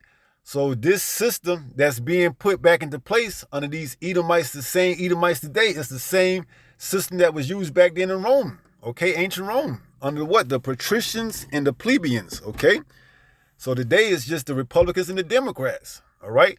So it says, verse 12, Revelation 13 and 12, and he exercised all the power of the first beast before him, and causes the earth and them which dwell therein to worship him. So like it, and the first beast before him, it causes the earth and them which dwell therein to worship the first beast, whose deadly wound was healed. Right. So his deadly wound was healed. Okay. And he doeth great wonders, so that he maketh fire come down from heaven on the earth in the sight of man. When did he complete this? When he dropped the atomic bomb on Japan, Hiroshima, I think it was Fat Boy and Little Boy. All right. When everybody else saw that, they seen that America was not anyone to be messed over with. All right. Verse 14, and deceiveth them that dwell on the earth by the means of those miracles which he had power to do in the sight of the beast, saying to them that dwell on the earth, that they should make an image to the beast, which had the wound by a sword and did live. And he had power to give life unto the image of the beast, that the image of the beast should both speak and cause that as many as would not worship the image of the beast should be killed. Right. Which goes into what? Revelation 14. Oh, Slakia, jumping ahead, goes into Revelation 20 and verse 4. All right, because when they make this micro CHIP mandatory, if you don't take this chip, you're going to be locked in prison or you're going to be beheaded. Okay? When you go into Revelation 20 and verse 4, it says what? I saw those that were beheaded for the witness of Yahushua, that did not take the image nor worship, that did not worship the image of the beast, nor took the mark in their hand or in their forehead. All right. So they are currently putting up this beast system, which they already have it, put together, the infrastructure. They're just waiting to capulate it. I'm not saying the word correctly, but they're just waiting to capsulate it by putting the chip. All right, the chip is going to be the icing on the cake. Once the chip is made mandatory, then the beast system will be fully operational. All right, because now you won't be able to buy or sell without that chip. Okay, and also, if you don't worship the image of the beast, they're going to what? Put you in prison. Okay, Revelation 2 and 10. All right, fear none of these things, for some of you shall be cast into prison. Be thou faithful unto end, and I will give you a crown of life. All right. So it's going to be very, very, let's just say, interesting, for lack of words. All right. And if you don't have the faith, you ain't going to make it, man. All right. You're not going to make it onto those chariots. All right. So that's when Revelation 13 and 16 goes into place. And he causes all, both small and great, rich and poor. Who was the he? Esau, Edom, the so-called white man. All right. He's the one that's putting this image up and reviving ancient Rome. Okay. And he's going to cause, and you go into that word cause, it goes into constitute. Okay. So he's going to constitute this chip to be mandatory for in order for you to buy and sell, you're going to have it. And he causes all, both small and great, rich and poor, free and bond, to receive a mark in their right hand or in their foreheads. This is how you're going to worship the image of the beast. Okay. By taking this chip, you're worshiping him. All right. So when we go to Revelation 12, not to lose sight, and read Revelation 12 and verse 3, and there appeared another wonder in heaven, and behold, a great red dragon. This is going into the Roman Empire, having 7 heads and 10 horns and 7 crowns. The red dragon is Esau, Edom, so-called white man.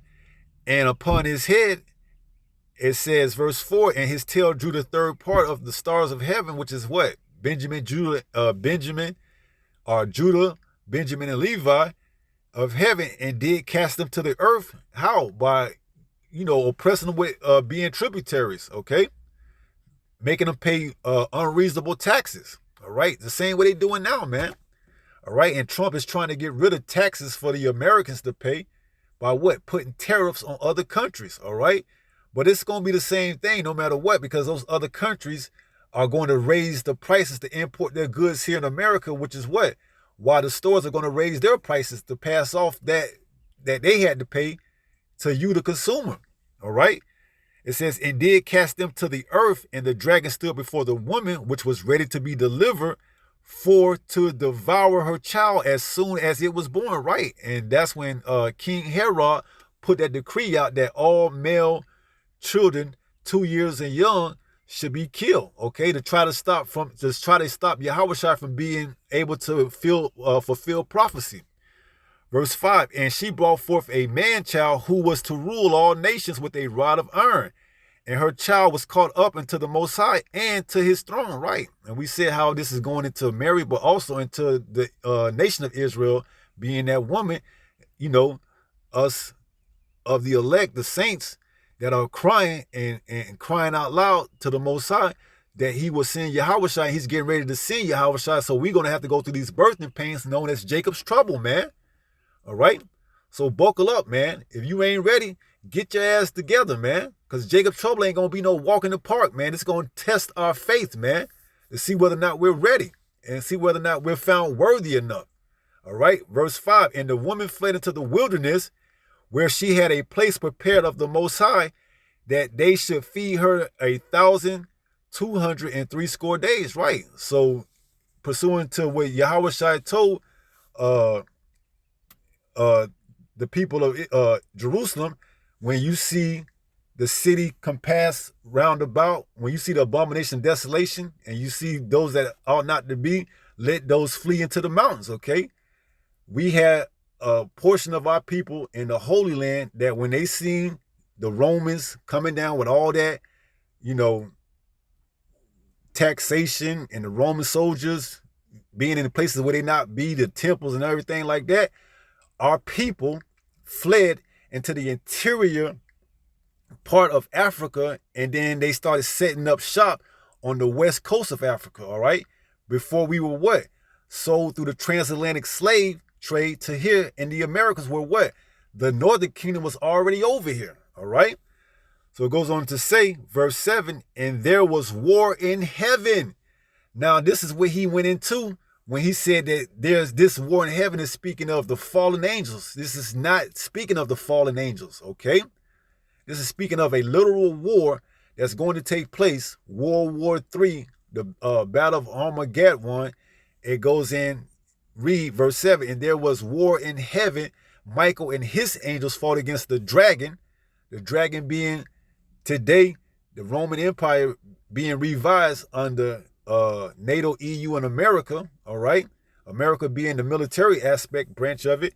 It says, and the dragon fought and his angels, right? The dragon represent who? America, and also having NATO and EU, the 10 horns, but we know that they're going to hate the whore and turn on America, okay? And also the angels is also going into what? The other nations that's going to be fighting, all right, against Yahushua. It's all scriptural. We gonna get it too.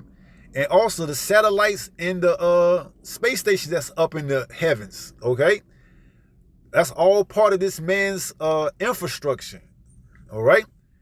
It says, and the dragon fought and his angels and prevailed not.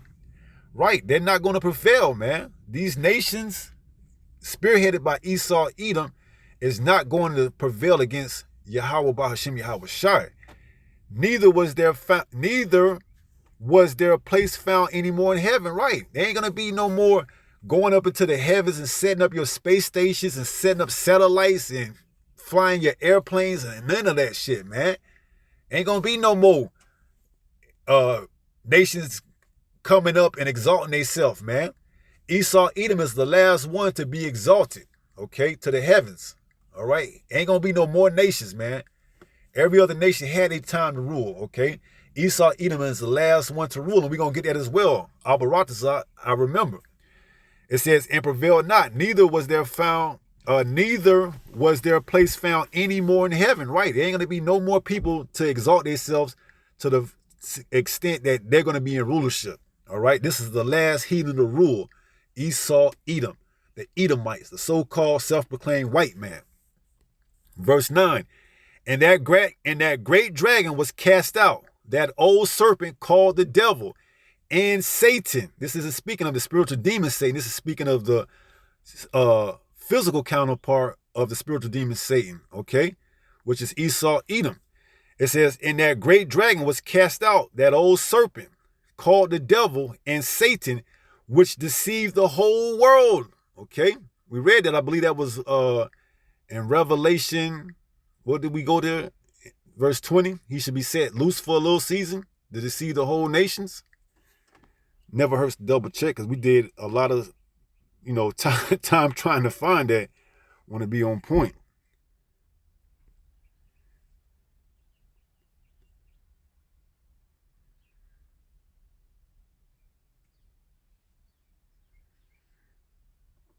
Yeah, That was Revelation 20. And cast him into the bottomless pit and shut him up and set a seal upon him that he should deceive the nations no more.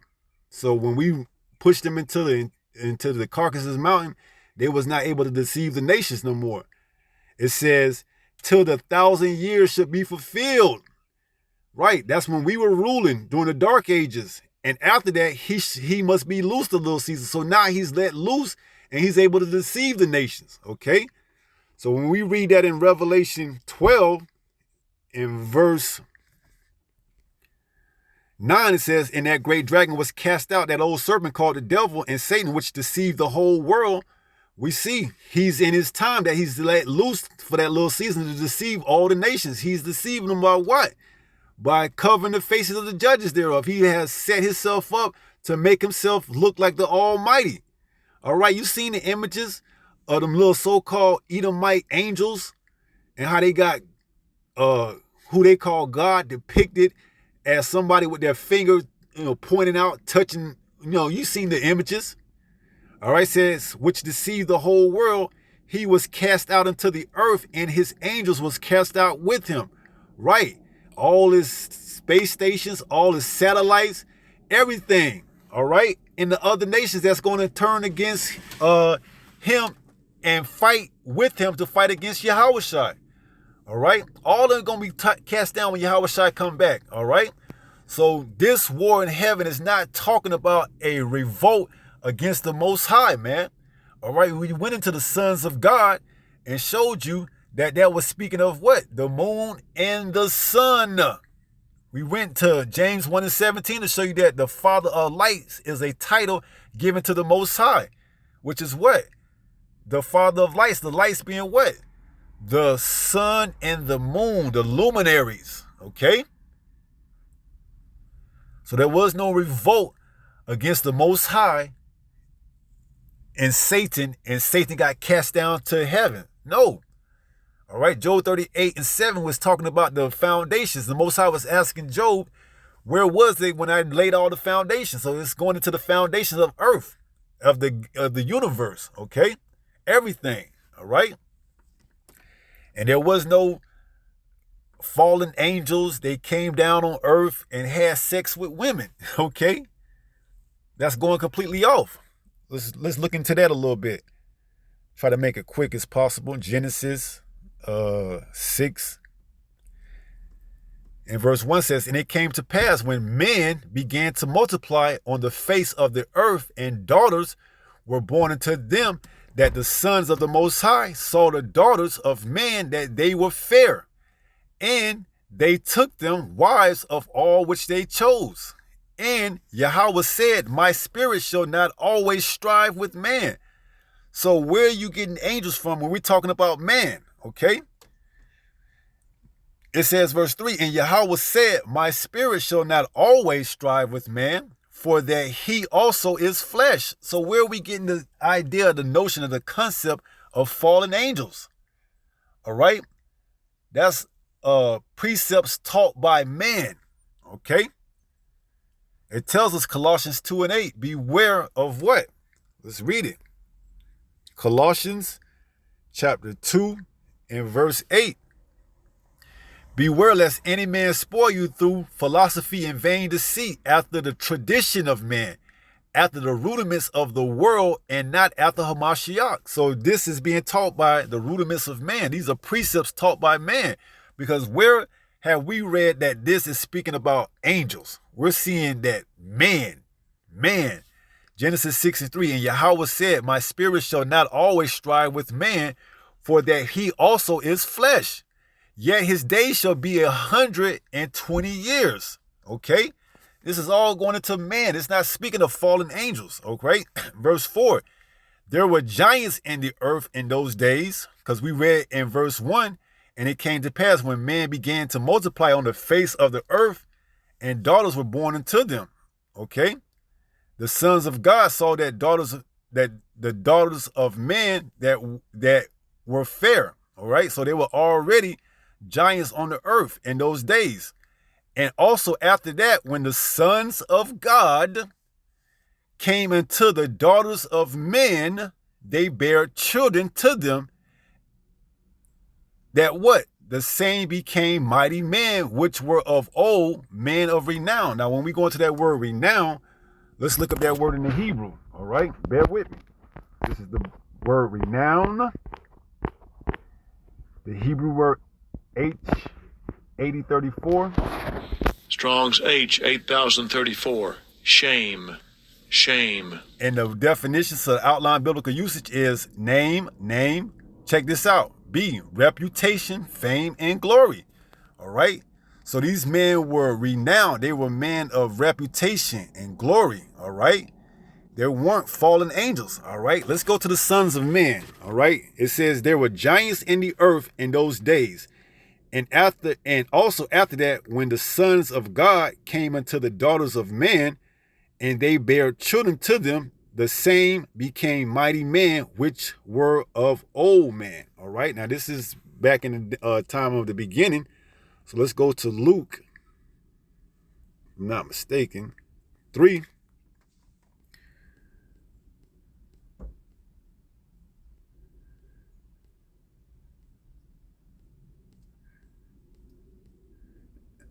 And let's just read a few verses. The genealogy of Yahushua, it says, and Yahushua himself began to be about 30 years of age, being, as was supposed, the son of Joseph, which was the son of Heli, which was the son of Mathai, which was the son of Levi, which was the son of Melchi, which was the son of Janah, which was the son of Joseph.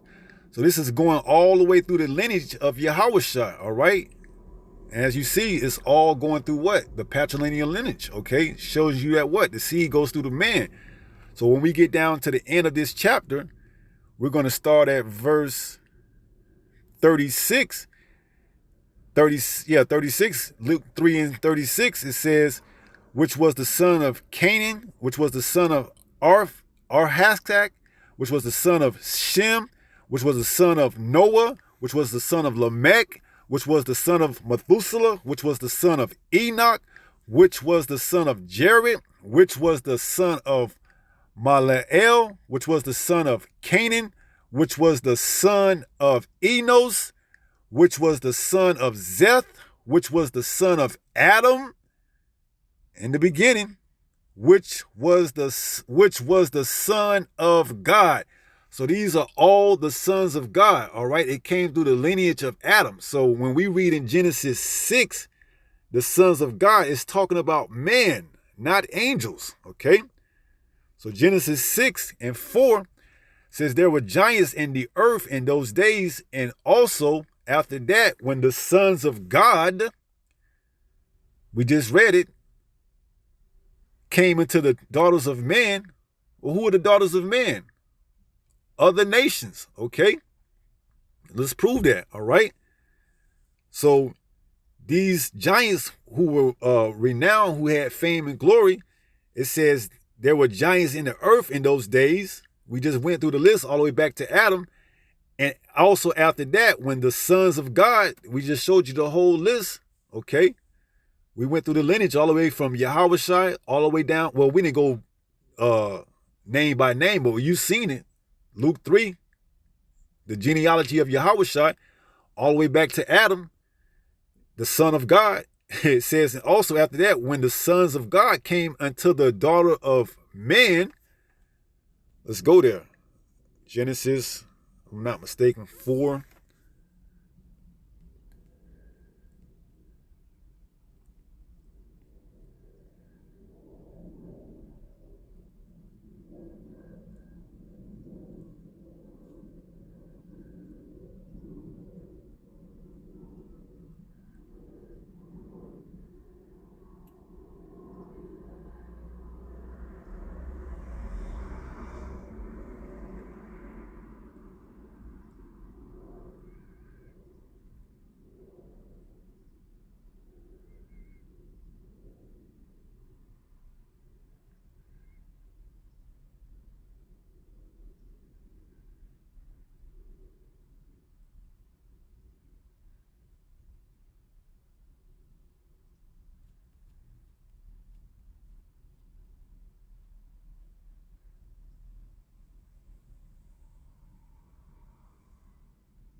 So this is Genesis 4, and let's start at verse 17, because this is Cain. This is the son of these are the lineage of Cain, some of the genealogy of Cain. It says, and we know Cain slew Abel. All right. And the Most High marked Cain, and sent them out. And it says, and Cain knew his wife, and she conceived and bare Enoch. And he built a city and called the name of the city after the name of his son, Enoch. So here it is, Cain knew his wife, and knew meaning he went into her. And she conceived and bare Enoch. She had Enoch. And he built a city and called the name of the city after the name of his son, Enoch. So Cain named the name of his city after his son, Enoch. And unto Enoch was born Irad. And Irad begot Mahujael, and Mahujael begot Methusiel, and Methusiel begot Lamech, and Lamech took unto him 2 wives. The name of the one was Adah, and the name of the other Zillah. And Adah bare Jabal, and he was the father of such dwelt in tents, and of such as have cattle. All right, so we see that Cain had sons as well. All right, now let's see if I can find the point. All right, give me 1 second.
Give me 1 second. Notice it's pretty lengthy. I apologize for it. All right.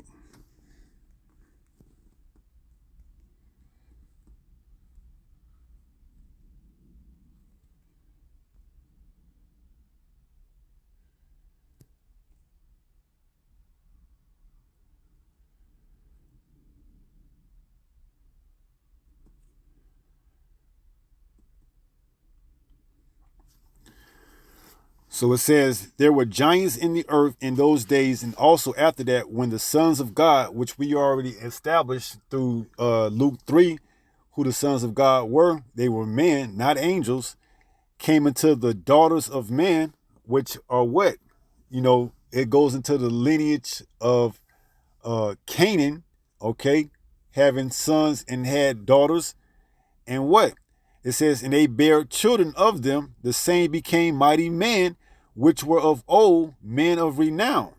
Okay, so we see that the sons of God, all right, going through the lineage of Adam all the way back to Yahweh, came into the daughters of men, women of other nations, particularly in this incident, speaking of Cain, it says, and they bare children to them, the same became mighty men, which were of old, men of renown. Now we went into that word Hebrew, Shem, which means what? Fame, glory, reputation. All right. So Genesis 4, where we read, I don't know if I picked up on it, I believe. I think we read a little bit. Cain had a wife and a son, and Enoch, Arad.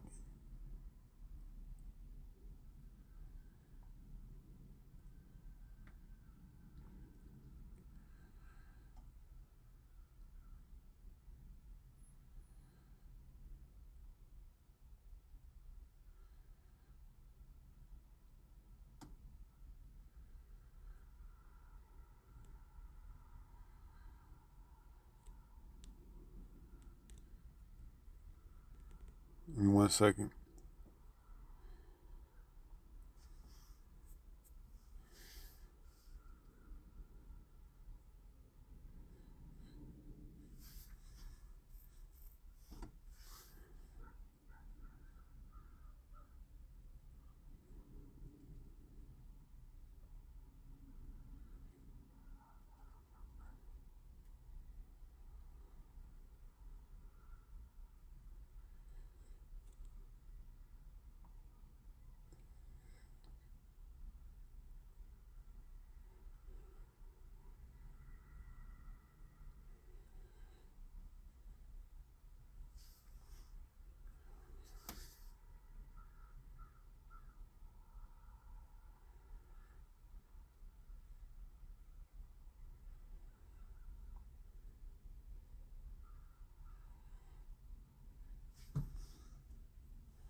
So Genesis 6, Salakia. Genesis 6 and 5 says, and the Most High saw that the wickedness of man was great in the earth, and that every imagination of the thoughts of his heart was only evil continually. All right? So it's still harping on the fact that we're speaking about man, not angels. Verse 6, and it repented Yahweh that he had made man, once again, on the earth, and it grieved him at his heart. And Yahweh said, I will destroy man whom I have created from the face of the earth, both man and beast, and the creeping things, and the fowls of the air, for it repenteth me that I have made them. Okay? So the thing of it is that we're not speaking about the sons of God being angels that slept with women and had giants, 400-500 feet giants, man. This is all in the context of man, actual man, flesh, lives 120 years, okay? It's not speaking of fallen angels that came down here and slept with women and had sex, all right? It's going completely off, man, all right? Sons of God in this context is speaking of what? The lineage that came from Adam all the way to Yahushua, all right? The sons of men is speaking of what? Other women from other men, all right? And we know that we're not supposed to do what? Marry other women, okay? We're not supposed to make marriages with other women, because why? They'll turn our heart from serving the Most High, okay? So we are forbidden to make marriages, all right? So we're not supposed to marry other women from other nations, man, because they'll turn our heart, our mind, from serving our power Yahweh, okay? That's what happened with Solomon. He had 1,000 wives, I believe, all right, and concubines. And then some of those concubines had him to serve their gods, okay? So we're not supposed to make marriages with these other nations through their daughters or through their sons, because why? They'll have us to switch and turn our mind from serving our power Yahweh to serving whatever power they serve, okay? Let's show that. Deuteronomy 7. Okay? Deuteronomy 7 and verse 6. For thou art a holy people unto Yahweh thy power.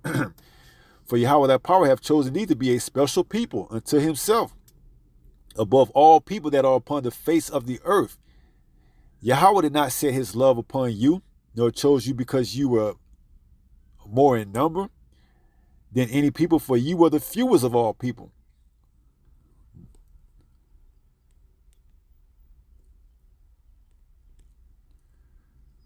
It's like I was off. Let me jump up. Deuteronomy 7 and verse, let's see if I can get to it. 3. Deuteronomy 7 and 3 says, neither shalt thou make marriages with them. Thy daughters thou shalt not give unto his son, nor his daughter shalt thou take unto thy son. For they will turn away thy son from following me, that he may serve other gods. So will the anger of Yahweh be kindled against you and destroy you suddenly. So this is why we're not supposed to make marriages with other women from other nations, okay? We're not supposed to give our sons to their daughters and our daughters to their sons, because why? They will change our heart from serving Yahweh to serving them, all right? We're in this sinful flesh, man, okay? We don't want to do anything that'll tempt us, all right? Making marriages, if you're not strong, rooted in this foundation, you can be given over by the beauty of a woman, man. That's why it says, Lamel, give not that strength to a woman, man, all right? You got to be careful, man, because, hey, it also says, I believe, if I'm not mistaken, that a wicked woman is given as a portion a wicked woman is given as a portion to a wicked man. All right? So be careful, man. That's why it's just better to just stay in this truth, man. All right?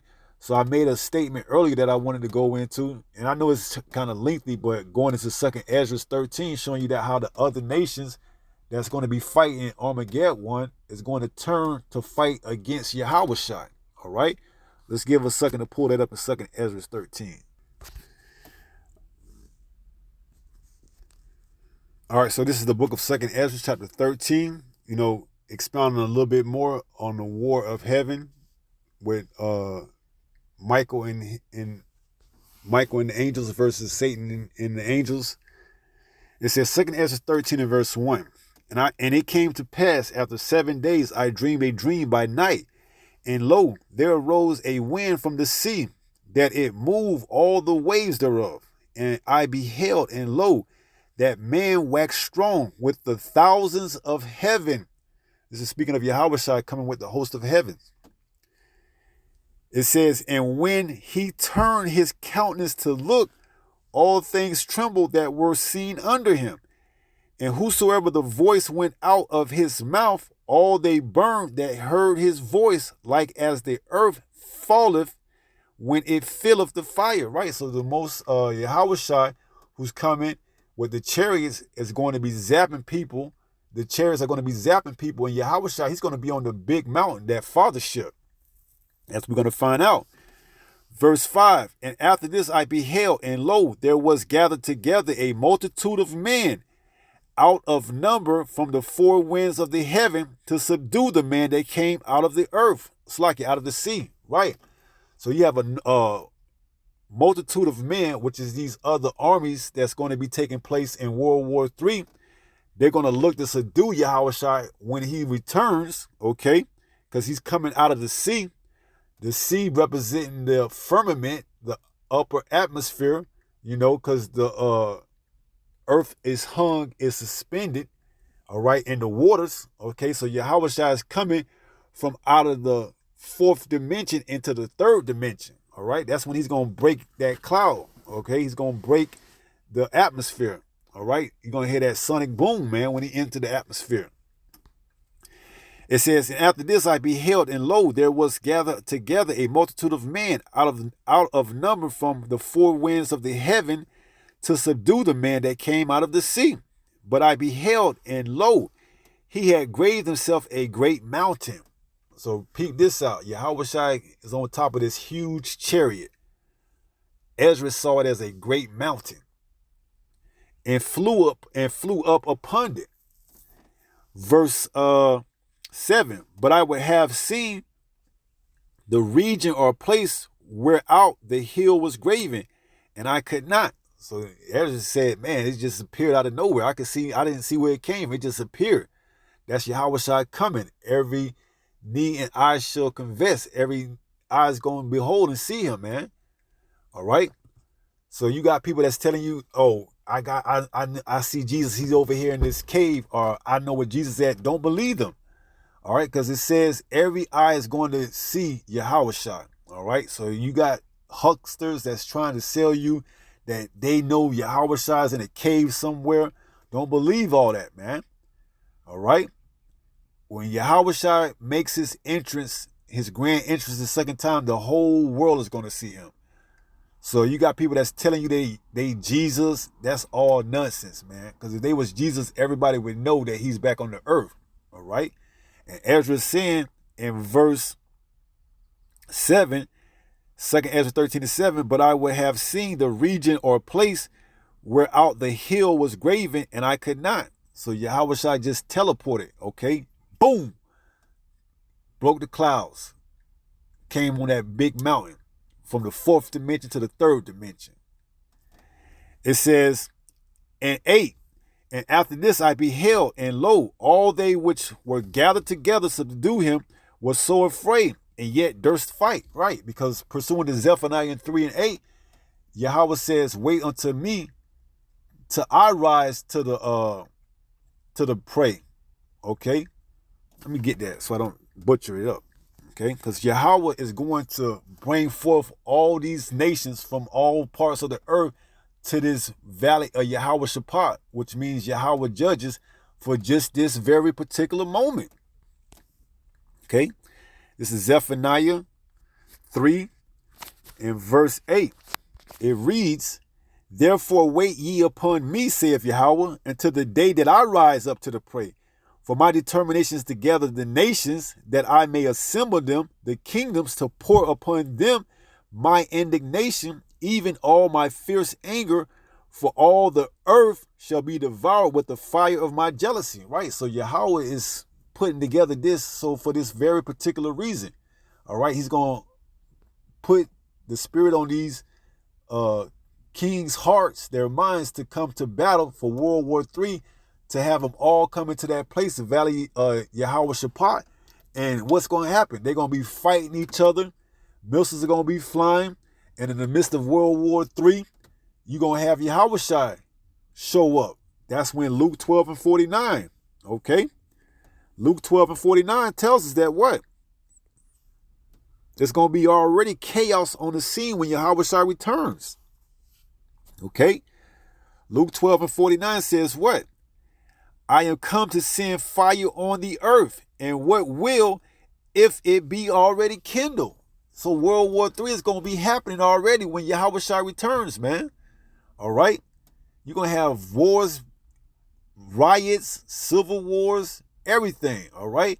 And in the midst of World War III, Yahweh Shai comes just in time before the missiles come here in America to destroy the elect. Yahweh Shai returns with the host of heaven and beams up the elect before the missiles come down and touch down. So just think, here it is. You got to keep faith all the way into the end. You see a missile and you see it right up in the sky. You thinking to yourself, man, I ain't going to make it. I ain't going to make it. That ain't the way to think. You got to think you're going to make it all the way until that missile hit and touch down. Because at that point, that same second, that missile is, let's just say, 6 feet from hitting the ground where you at. Hey, that chariot can beam you up quicker than you can blink. And you made it just out of the nick of time. You got to keep faith all the way into the end. All right? So World War III is going on. They done shot missiles over here to America. The chariots are beaming up the elect, zapping the 2/3 of our people along with the other heathens here in America. And you got to keep faith, man. All right? Don't let your faith deter you from getting on the chariots, okay? You may see a missile coming from 10 miles away. You got a report or whatever. You see it coming, and it's getting closer and closer. And you see the chariots, and you thinking to yourself, am I going to get delivered?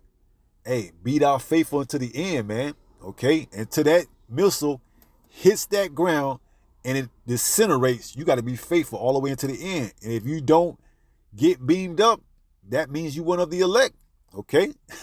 Simple as that. All right, you got to have faith until that missile drops down and hits the ground you on, man. All right? So Luke 12 and 49 says, I am come to send fire on the earth. And what will it be already? And what will I if it be already kindled? All right? There's going to be wars going on, man. World War III. All right? That's what the judgment of Yahweh Shaphat is. That's what he's going. That's what Yahweh's putting together. All right?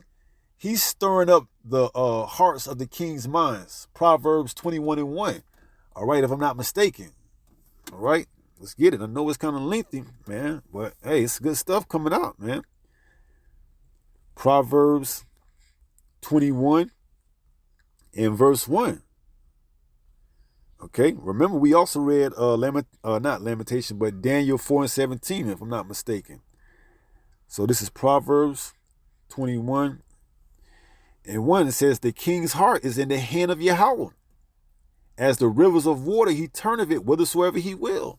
So the Most High makes the king's hearts, these people of notoriety here in this society, do the things they do. He got control over Trump heart. He got control over Putin heart. He got control of the wicked elite that we don't even know heart. And heart goes into mind, Jeremiah 17 and 9. Okay? So the Most High controls the hearts of these kings, man. All right? He gonna make them come to the realization that they go into World War III. All right? He's doing all of this, man, because we read in Zephaniah 3 and 8 that what? Stay with me now. Zephaniah 3 and 8, we read that what? Therefore, wait ye upon me, saith Yahweh, until the day that I rise up to the prey. So we got to stay and be patient and wait for Yahweh. All right, he's making the moves, man. All right, he's making all the moves, man.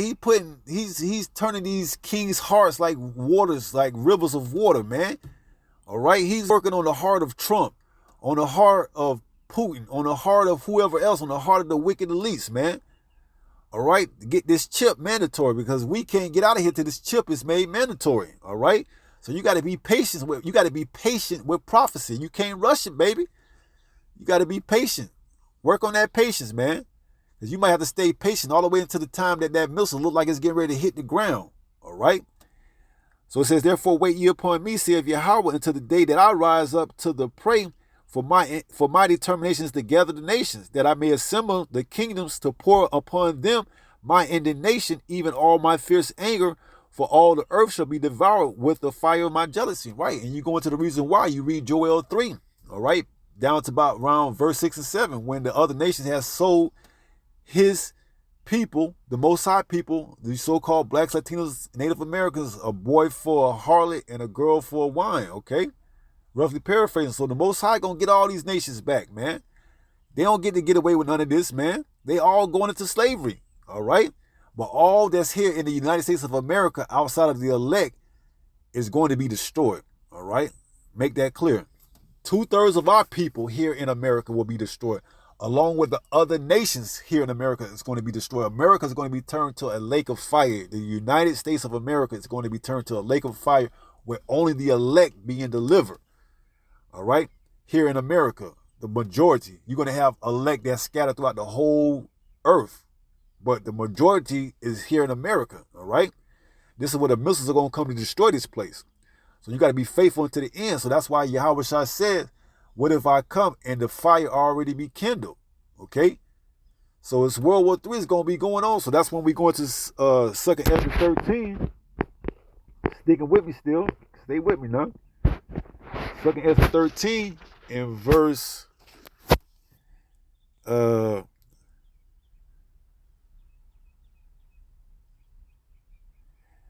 it says, and after that, it's like 2nd Ezra 13 and 5 says, and after this I beheld, and lo, there was gathered together a multitude of men out of number from the four winds of heaven to subdue the men that came out of the sea, which is speaking of Yahweh Shai. So these other nations amongst World War III, they looking to subdue or try to take power from Yahweh Shai, who's coming from out of the sea. It's not talking about the sea that you go and swim in the oceans. It's talking about the sea, the firmament, the upper atmosphere, because he's coming from the fourth dimension and into the third dimension. All right, that's why Ezra said he didn't see how that mountain came from nowhere. Okay, it just appeared. All right, that's what these chariots can do. They can teleport. All right, they can teleport from dimensions. Okay, that's gonna be our vessel of deliverance. These chariots, man, we're gonna leave out of Babylon the Great, the United States of America, in fashion in chariots. All right, we're gonna be turned into immortals. We're gonna be changed in the twinkling of an eye. 1 Corinthians 15 and 50. So verse 6 says, but I beheld, and lo, he had graved himself a great mountain and flew upon it, right, which is that fathership. But I would have seen the region or place whereout the hill was graven, and I could not. So he couldn't see where that mountain came from. All right, he just seen it. Ezra was having this vision, this dream. All right, the angel is showing him this. All right, and he's showing him that Yahweh Shai is coming on this great fathership, this humongous chariot, man. And all the other nations are going to try to subdue him. Even if they don't want to, they're going to subdue him or try to subdue him, Salakia. It says, verse 8, and after this I beheld, and lo, all they which were gathered together to subdue him were so afraid. So they're going to be afraid to subdue him. But what? And yet durst fight, right? Because the Most High put the spirit on them to fight, all right? The Most High want this to be dramatic, man.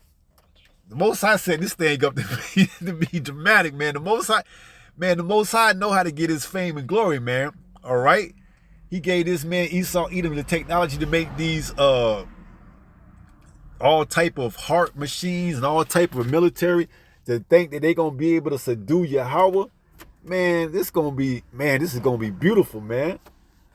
Call halal Yahweh by Hashem Yahweh Shai. All praises to Yahweh in the name of Yahweh Shai, man. Yahweh's got this thing scripted out and written already, man. It says, and after this I beheld, and lo, all they which were gathered together to subdue him were sore afraid, and yet durst fight. They gonna still fight. And lo, as he saw the violence of the multitude that came, he neither lifted up his hand, nor held sword, nor any instrument of war. But only I saw that he sent out of his mouth as it had been a blast of fire. So Yahweh Shai is just going to command the chariots to zap them, man, to beam them up. I mean, not beam them up because they're not the elect, but he's going to give commandment to the chariot to just zap them. Turn them into dust, to powder. It says, verse 9, and lo, as he saw the violence of the multitude that came, he neither lifted up his hand, nor held sword, nor any instrument of war. But only I saw that he sent out of his mouth as it had been a blast of fire, and out of his lips a flaming breath, and out of his tongue he cast out sparks and tempests. Check this out, verse 11. 2 Ezra 13 and 11. And they were all mixed together, the blast of fire, the flaming breath, and the great tempest, and fell with violence upon the multitude which prepared to fight, and burned them up everyone, so that upon a sudden of innumerable multitude nothing was to be perceived, but only dust and smell of smoke. When I saw this, I was afraid. Ezra saw this vision, man. Yahweh's coming. Yahweh is sending Yahweh Shai on his behalf to come to valley of Yahweh Shaphat, which Yahweh judges. Yahweh Shai comes on this great mountain against this multitude of men, these other armies, these nations that's going back and forth fighting against each other. And then they see Yahweh Shai coming, they all turn and they are afraid, but they still fight and try to subdue him. And Yahweh Shai gives the word to zap them and turns them to dust. Damn. Imagine you just seeing a beam, a laser come out of the chariot and hit someone and turn them to dust. We ain't never seen that in person. We seen it on movies and cartoons. Somebody getting hit with a laser beam turning into dust. But to actually see this in person, man, it's gonna be a sight to behold, man. All right, we gonna be up in the chariots. Isaiah 26 and 20, come into thy chambers and hide thyself as if it were for a while, until the indignation pass over. All right, we here in America, we gonna be up in the chariots until America is completely destroyed. All right, then we come back down, and what? We take these other nations, these other people, into slavery. All right, we're gonna bind up their nobles. All right, and take them into slavery. So it says, verse 12, afterwards saw I the same man come down from the mountain, and call unto him another peaceable multitude, And there came much people unto him, whereof some were glad, some were sorry, and some of them were bound, and others some brought of them that were offered. Then was I sick through great fear, and I awaked and said, Thou hast showed thy servant these wonders from the beginning, and hast counted me worthy that thou shouldest receive my prayer. Right. So when we come down, Yahweh is going to call us down from out of the ships. And guess what? We're going to bound up some of these, we're going to bound up those that's in these bunkers. Okay. Jeremiah 16:6. I'll send forth my fishers to fish, and then I will send forth hunters to hunt. They're going to be these elites that's in these bunkers, man. And we're going to have to go down there and get their ass out. Okay. They're going to be in bunkers and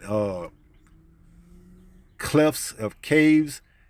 They're going to have bunkers down in the oceans. They might have some up in the space stations. And we're going to take them all out, man. And we're going to put them in chains. All right. So the point being made that these nations are going to look to come against the fight Yahushua. This is the war that's taking place in heaven. It's not talking about a spiritual demon Satan and his angels, the demons fighting against the Most High. No, man. It's talking about these other nations, you know, first and foremost, the spiritual demon Satan that is manifest in the so-called white man Esau Edom to get on him to be the wicked is going up against Yahushua. And then the other nations that's fighting to take out Esau Edom, thinking that they're going to be the next one to rule, which ain't going to be no more in heaven, as we read in Revelation 12. We're going to get that in 2nd Ezra 6 in a second. They going to turn the fight against Yahweh. They're going to go from fighting Esau Edom because, hey, even EU and NATO going to turn against the whore, which is America, Babylon the Great. All right? That's why this place is going to have overkill, man. You're talking about 200 million missiles to dismantle America, pursuant to Revelation 9. All right? So, amongst all that, they're going to be fighting against America, the whore that rides on many waters. And then Yahushua returns on that big, huge, gigantic mountain that Ezra saw. And then all the other nations, the multitude of men, are going to turn and fight against Yahushua, even though they're afraid. All right? And Yahushua is going to turn their ass into what? Powder, man. Dust. Okay? That's the war in heaven. All right? There was no revolt against Satan and the Most High. All right? And there was no such things as fallen angels that came down here and slept with women and had 500 feet, children. That's going off. The sons of men are what? That lineage that comes from Adam, going back to Yahushua. And the daughters of men are the other nation, particularly in that incident, the daughters of Cain, the wicked. Okay? And the sons of God, which are men, slept with the daughters of men, which is the daughters that came out of the line of Cain, all right, which we read in Deuteronomy 7 that the Most High told us not to what? Make marriages with other women from other nations, because why? They'll turn our hearts from serving the Most High. Okay?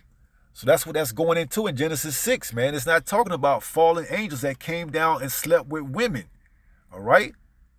And the war in heaven didn't take place for them to get kicked out, to come down to the earth, to sleep with women. The war in heaven is a literal war that's going to take place in the end times in the valley of Yehoshaphat. Okay? When Yahushua makes his grand entrance and comes on that father ship, that humongous mountain, okay? And there is no more place found in heaven. There ain't going to be no more rulerships after Esau Edom falls. Let's get it. 2nd Ezra 6. And then we get ready to close out. 2nd Ezra 6 and verse... Let's start at 7 since I got to highlight it. 2nd Ezra 6 and 7, but the point is at 9.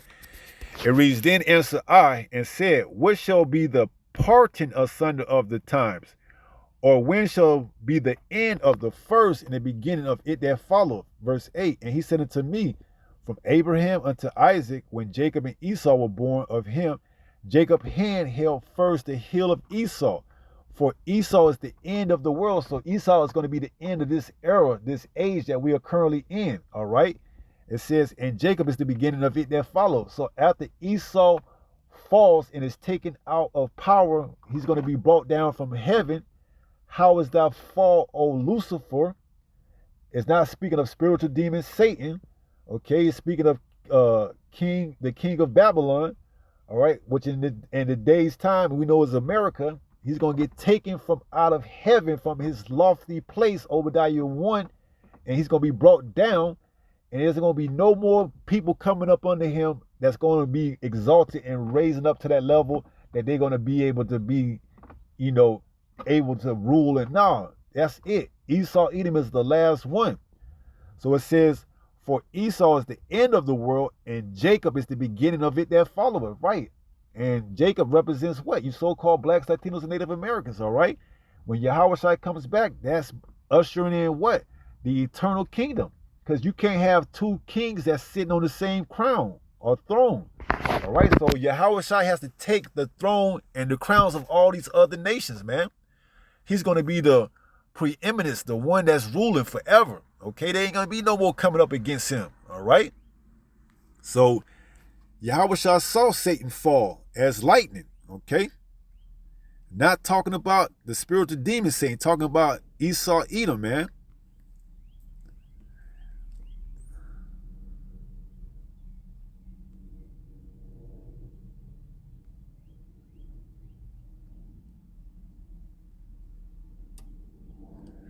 Let me see if I can get that right.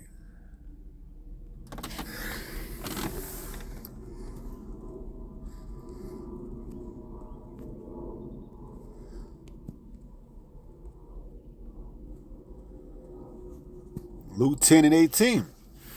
It reads, Luke 10 and verse 18, he said unto them, I beheld Satan as lightning fall from heaven. This is not speaking of a spiritual demon Satan going up into heaven and the Most High kicking him out to the earth, where he then procreated with the women, the daughter of man, and they made 500 feet, 400 feet giants. This is talking about the physical counterpart of the spiritual demon Satan, which is Esau, Edom, the so-called white man, coming out of his place of loftiness, his place of being exalted up in the heavens, and falling to a lower state. He's going into slavery, man. All right, let's read it. Luke 10 and 18. And he said unto them, I beheld Satan as lightning. Lightning is quick. Fall from heaven. He's going to destroy America in an hour. Revelation 18. Okay? And then after that, these nations is going into slavery, man. Ain't going to be no more trying to come up and, no, man. We're going to be gods at that time, all right? Psalms 82 and 6. But let's go to Psalms 147. Okay?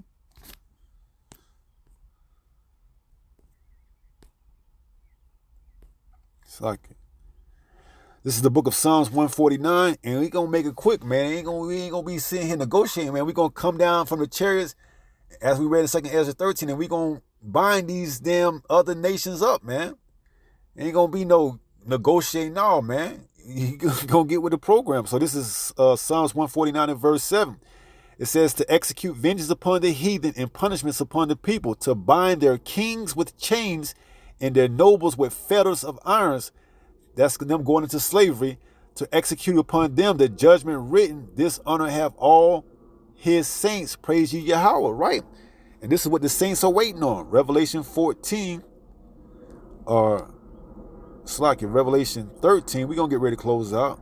This is kind of lengthy here, but it's all good. Revelation 13 in verse 9, it says, if any man have an ear, let him hear. He that leadeth into captivity shall go into captivity. He that killeth with the sword must be killed with the sword. Here is the patience and the faith of the saints, right? So this is what we waiting on, man. We waiting on to take these other nations into damn slavery. All right, they did it to us, man, and we waiting on them to kill them. They did it to us. So it's going to be what? A rightful judgment. The Most High is just and balanced, man. You think he gonna let these other nations get away with killing his people and taking them to slavery all because of Jesus said, love thy neighbor? Taking that out of context. And that God so loved the world that he gave his only begotten son. Taking that out of context, man. All right? That's why only the elect is going to get the message at the end of the day, man. All right? Not you 2/3, man. Fallen angels, sleeping with women, Satan revolting against God. That all comes under the banner of Christ, man. All right? That's why you can't get it, okay? So you got to repent, lest ye repent, all right? Lest ye repent. So with that being said, let's finish up and close out with 1 Peter 5 and 8. And we're going to take it from there. This is the book of 1 Peter, chapter 5 and verse 8. It says, be sober, be vigilant, all right? Be careful, man. Precepts taught by man, all right?